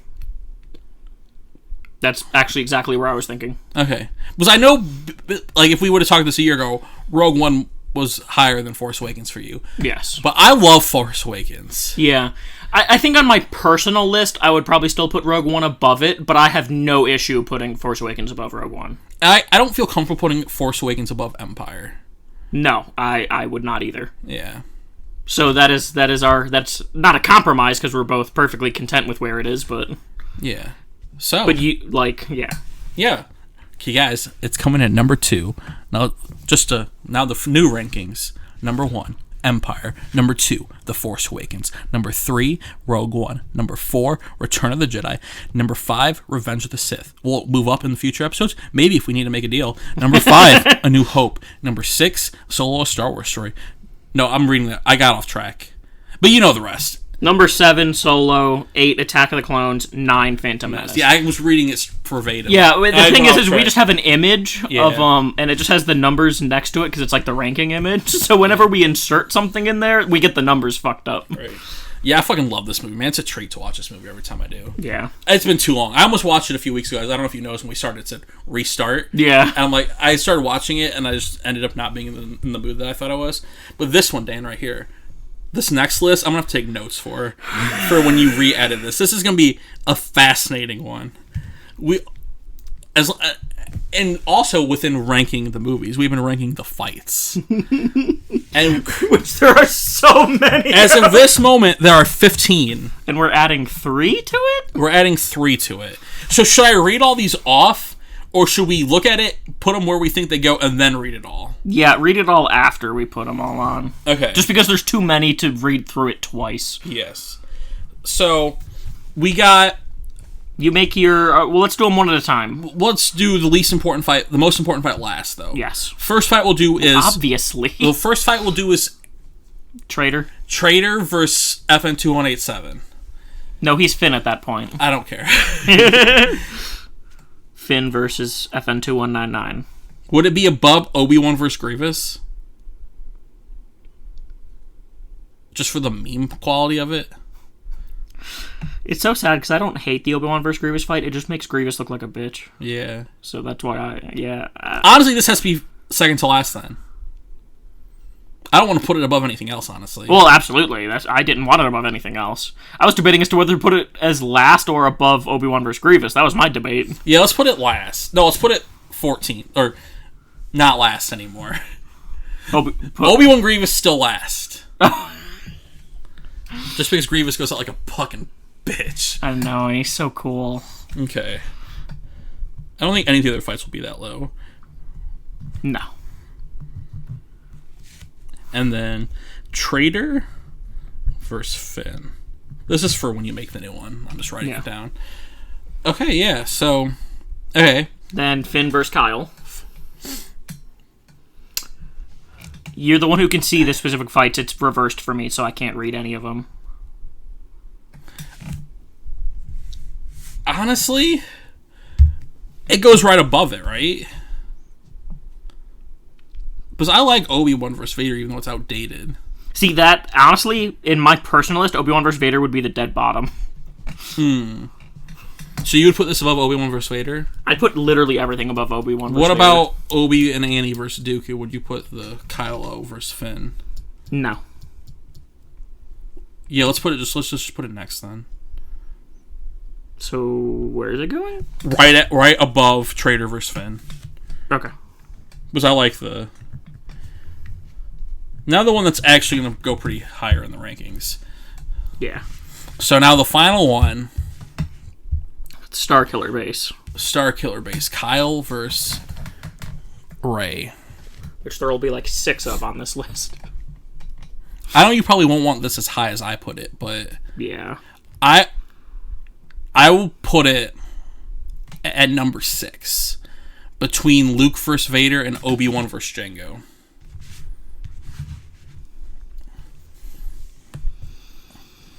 Because I think it's better than Obi-Wan Jango. I would put it under Coliseum.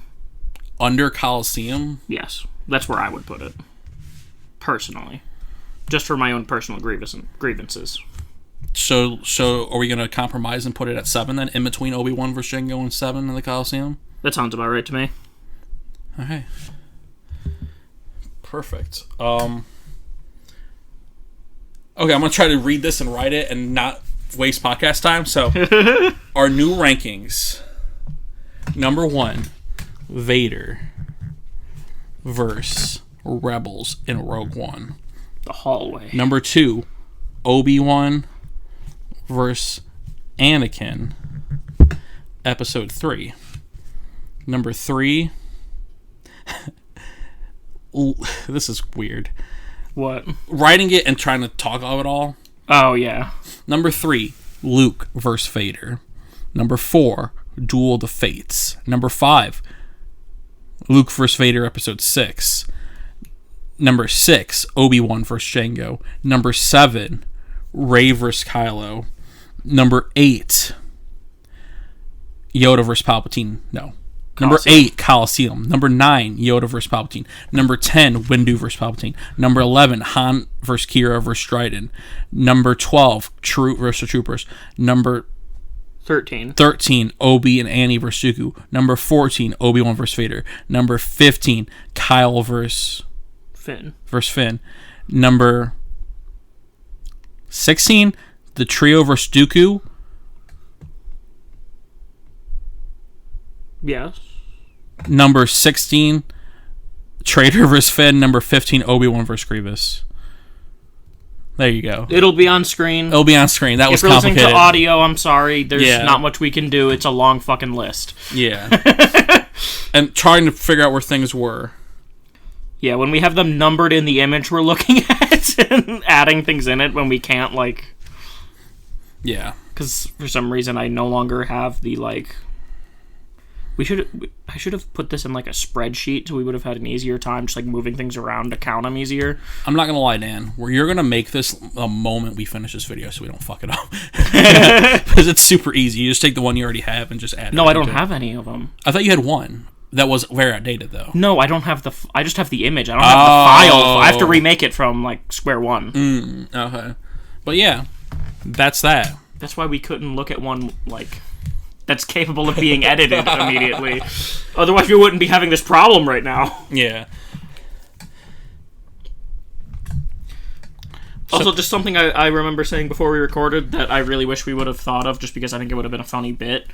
We totally should have done a bit called "That's Not How the Force Works." Yeah, where it's like each movie's weird Force plot point. Yeah, that doesn't make sense. Yeah. That only makes sense because it's the Force. Because a lot of them, like, not all of them, but a lot of the movies have, like, those weird things that only make sense because of the Force.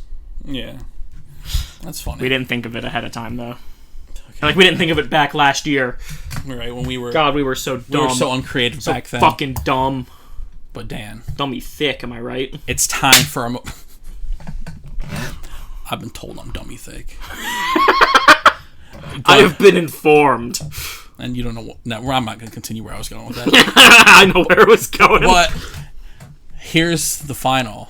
the best segment of the show, possibly. Yes. The medals of bravery. I sang it that time, Dan. Whoa. Woo. Copyright strike. Shit. Hey, Dan. Starting off first with our... I don't want to mess this up. I messed it up earlier when you came to the door.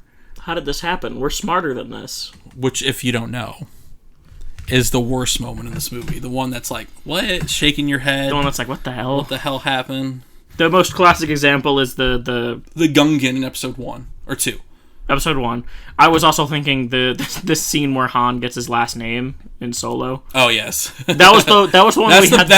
That's the most quintessential one. That's the one where we were just instantly like, oh, that's what it is. Yeah. The Gungan one was funny because it came as a surprise. Yeah, we did not know of that. Yeah, in the Phantom Menace, I specifically remember like jumping out of my seat and being like, "Hold on, back up!" Like, what is that? Yeah, it's like a PlayStation model. Right. This one, I don't feel like there's a standout one in The Force Awakens. Yeah, it's kind of like how we couldn't really find a standout one in Empire. Yeah, which makes sense. Top 2 movies on the list. Yeah, so we're going to something that's like not like nothing that's like, oh man, that just pisses me off. Yeah, I feel like there's 2 options. There's 2 choices. 1, Chewie not hugging Leia. You mean Leia not hugging Chewie? Same thing. Yes, Leia not hugging Chewie. Leia not consoling Chewie. Yeah. After Han's death. And what's the other one again? When Ma says that's a good story for another time about the lightsaber, and then the story just ends up being that a scrapyard worker found it. That's bad. Or an Ugnaught found it, that's what it was. That is really bad. Yeah, really bad. But I think also it should go to Leia, yes. not hugging Han, because not hugging pertaining Chewie. to this, yeah. No, why should he hug Han's corpse? Find it. That was vaporized? Yeah. No, is that because within the context of the movie? Yes. That why, like, we only know that because of a comic that came out recently. And also, the lightsaber thing is just we can just blame on JJ's mystery box. Yeah. Whereas like the Chewbacca hug is like an actual like mistake that JJ made. Yeah, and he admits to it. Yes. So I think it's an easy choice, and it's hug. Yeah. It's him not hugging Leia, not hugging Chewie after Han's death. That was an easy one for me. Yeah. Now this one. Apparently, I'm running low on disk space on my computer. Well, shit.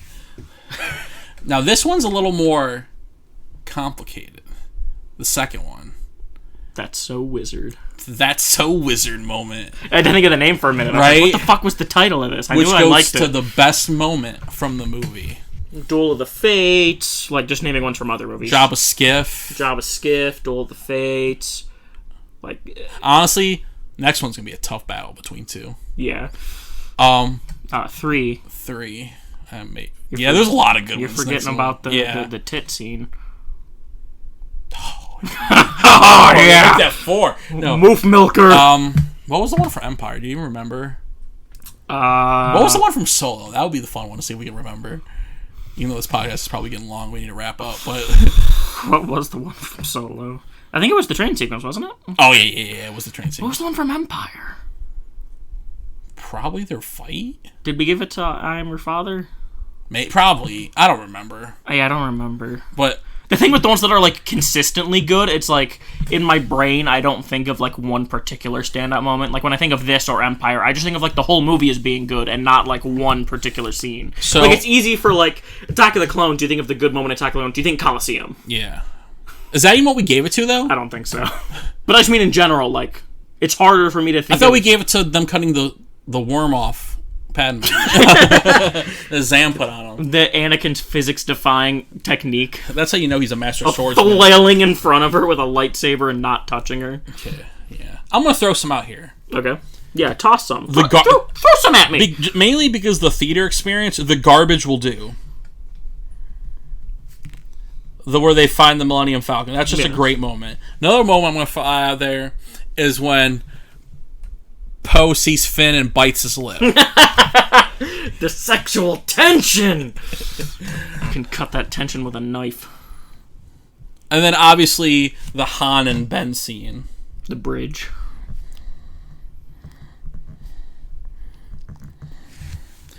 What else we got? You got any more? There has to be a few more. We got contenders. Phasma. No. What about the if there weren't Rey and Kylo interrogation scene? Do you think that's worthy or no? It's a good moment, but I don't know if it would be in contention. Or do you think it's really down to these two? I think it's really down to these ones. If it wasn't for the fact that there are so many, like if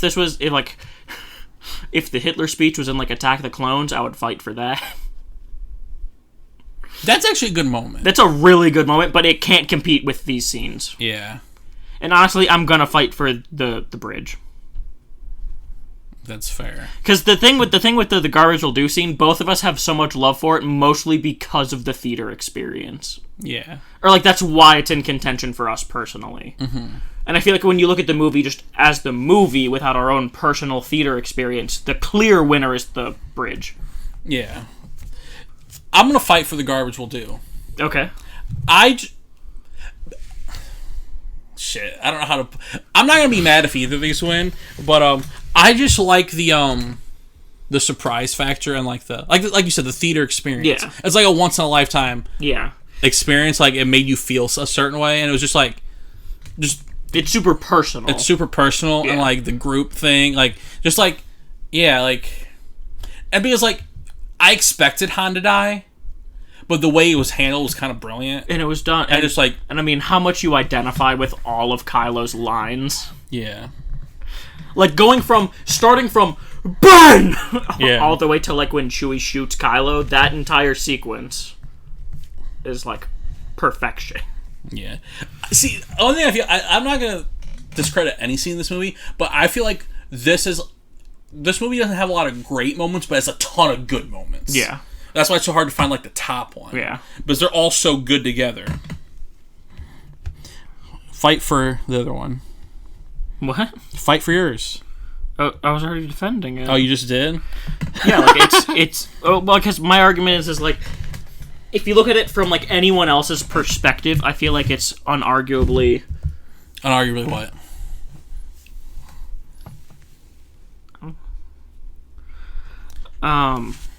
I lost my train of thought. Yeah.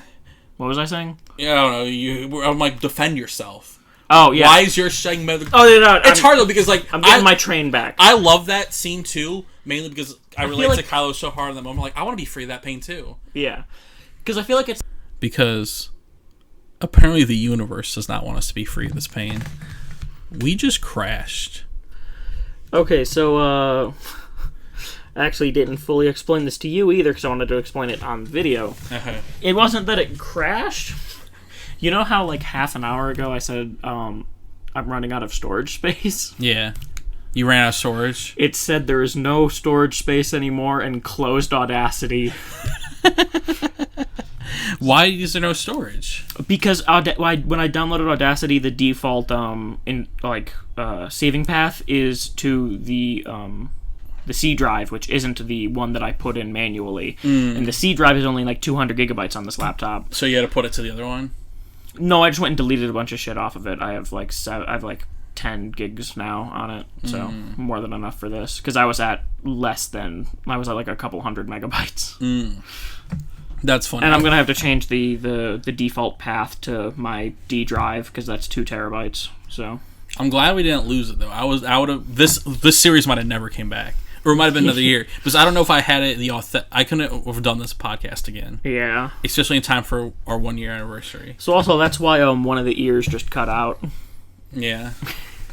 Oh well. But yeah. It's interesting when it was like, it's running out of space. Let's stop recording one ear up. Now we can't handle anything. But we're back. We're better than ever. And we're here to choose. We're here to choose. That's a wizard moment. So, we were talking about between the garbage will do or I'll be free of this pain. And obviously, if there was ever a sign from God, it was the Han and Ben scene. It has to be. Yeah. Yeah. Yeah, it has to be. It's such a good scene. So yeah, that's that. So Dan, that leaves us. Burn! to the Chosen One. I wish I knew someone named Ben. I know of people named Ben. I would exclude... No, I'm like, I wish I was friends with someone named Ben, so I could exclusively scream Ben at them, like, every day. Right? I would. Open up the door, I'm looking them dead in the face, 1 foot away. Ben! So, Dan. They need to know. Who is the Chosen One? Also known the MVP of the film. The most valuable Force Such as compadre. Qui-Gon. Such as Luke. Such as... Obi-Wan. Such as... Palpy. Blue Milk. Such as Uncle Owen. Padme. Such as Aunt Beru. Such as Broom Kid. Such as Jar Jar Binks. Shit. Yeah, he's it. Podcast over. Force Awakens with Jar Jar Binks. See you later. His dead corpse on the side of the road. No, he's a clown. I don't know if JJ jokes about this, but like, I think he jokes about putting Jar Jar's corpse in the Force Awakens. Bones. That'd be funny. I know in The Force Unleashed in the DLC in Jabba's palace you can find Jar Jar frozen in carbonite. Rightfully so. Yeah. So Dan, who are the contenders? Who are the Chosen One?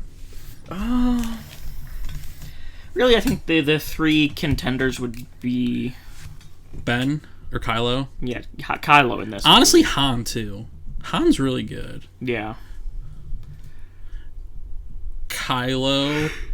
Fuck. Han. Solving that data issue has made me exhausted. Rey. And Finn, because this is the only possible movie we can give it to him. Yeah. I think you know who I'm going to fight for. There's an argument for any of these, but you gotta go. I gotta fight for Rey, Dan. As you will for all 3 of these movies. As I will for episode 2. Again, fight for Rey. No, you fought for Padme in that one. Yeah. Who you feeling? Well, I was waiting to hear your argument. Oh, okay. You can't She's just never seen so much green before, Dan. You can't say I'm going to fight for her and then say, so who do you fight for? Yeah. No, I just think... I don't think any of these would be the wrong answer for this movie. I just feel Rey deserves it is because, 1, she's Rey. And 2, because I said so. And 3, because... It's a good defense. I don't know, she's just like the spark of this movie. The light that'll burn the First Order down. I don't know. I just like how we didn't expect her to be like the main person. She's very charming. She's very like she has good fight scenes. She protects BB-8. Like she's got it. Like she saves the rebellion. Like you said with Tebow, if she didn't stop Tebow, it would be over. Tebow's an Ewok. Yeah, I know. If she doesn't save BB-8 there, the Empire wins. We never find Luke. But that's what I want. That's fair. And yeah, she's just coming in clutch, you know. So let me throw an argument at you for Palpatine. Okay. He had so much screen time in this movie. He was a hologram. It's like fighting for Palpatine in A New Hope. Yeah. He's there. Okay, just don't see him. Give me an argument for somebody. Anybody. Lor Santeca. I'm trying to think. I'll give an argument for Finn too. He only screams Rey 4 times, which is going to be significantly less than the rest of the movies. He has an interesting arc. His bromance with Poe is great. I think he might only say it like once in Last Jedi. No, like 14 times. Does he? No, I don't know. Okay. I know in Rise. I feel like he says it less in Last Jedi, though. I don't know. Mostly because he never sees Rey in that movie. Yeah. I guess we'll find out. But yeah. Like the thing is like, fuck. I keep yawning. Like I'm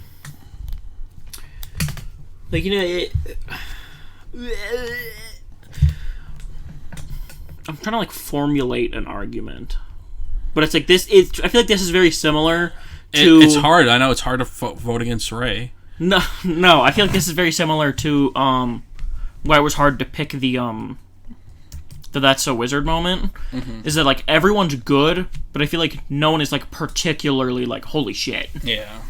In this one. They're all really good. None of them are very, great. very similar to Last Jedi. Yeah.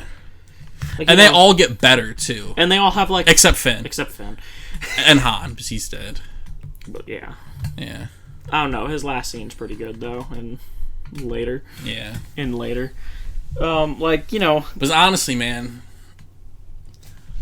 It could be... No, I don't know. If we decided against it in... Fuck. We decided against it in Rogue One, that we would only give it to one person. But if we could give it to, like, two people, I would go Finn Poe. Wait, were we trying to give it to two people in Rogue One? We wanted to give it to, like, Base and Chirrut. Chirrut. Oh. But we are... Didn't we give it to K2? Yeah. We decided not, because it would be weird to have it be the chosen one when it's a pair. Yeah. Like, I'm just saying, if there were pairs, I would fight to the death for Finn Poe. Yeah. But them as a unit. Them as a unit is perfection. Well, not perfection, because it would be perfection if they fucked, but... Yeah. I'm okay with Rey for this one. I know how much you want it. Yeah, give me it once. I have no extremely strong feelings for anyone else to argue enough for, you know? Yeah. In this one. This is where... And I know you need one. So, yeah, fuck it. Rey. Yeah. She beats Kylo, she learns the Force, she awakens. The Force awakens. You know who awakened the Force? Rey. That's why she's the chosen one. You know who awoke? Finn. Shit. He awakes in every movie. Finn awoke. Yeah. So, yeah. Rey. Leave it in the comments. Why? Honestly, just for her Act 2 outfit, she should be the chosen one. Yeah. I'll give it to you for that. Just for Act 2 Rey. Just for Act 2 Rey. And honestly, like, please of all people go find Luke, why'd you send her? But she's the chosen one. Facts. Probably because she was the Force. Oh, a fun tidbit we forgot to talk about earlier is originally JJ was going to send BB-8 with Rey to Ahch-To, but Ryan wanted him to send R2-D2 because that would have made more sense for Luke, yeah. Which I thought was a cool little thing. Yeah, it definitely makes way more sense to send R2. Yeah, and then that way other people would use BB-8 in the other movie. Yeah, so BB-8 can be with his actual owner. Right. Poe, and then obviously R2 would evoke emotions, and I almost called him Finn. Evoke emotions in Finn. Yeah. But yeah, Force Awakens is a great movie, Dan. Yes. Any final thoughts, any parting words, anything to say about our 1 year anniversary podcast? Other than support us on Patreon that we don't have. No, support us on Patreon at onlyfans.com / the Jedi Holocron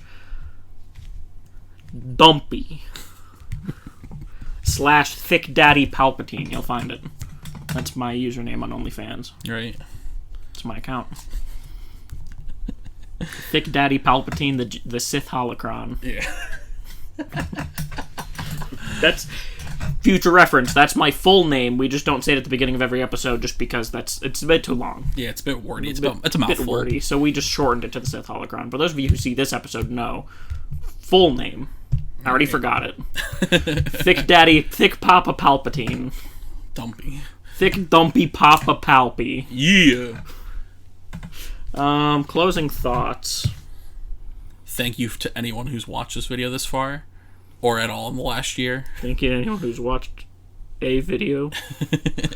Not even just ours. Anyone who's watched a video before. If you've watched a video before, you're alright. Yeah. Some of you. Oh, are we being Han now? Talking to Rey? We're being Tsundere? Yeah. It's not like I like you or anything. It's not like I appreciate you. You're not that cool. Yeah, I'm probably going to treat you like crap, but... I'm probably going to fucking kick your ass. But yeah. I think that's it. So I hope you guys enjoyed this episode, and we'll be back. I don't know when exactly, but we'll be back. At some I can't point. promise next week after we see this, but by the end of the year, hopefully, we'll be back with what will be a long one. What'll be like a fucking 6-hour podcast. The Last Jedi. And until next time, go get that big dumpy.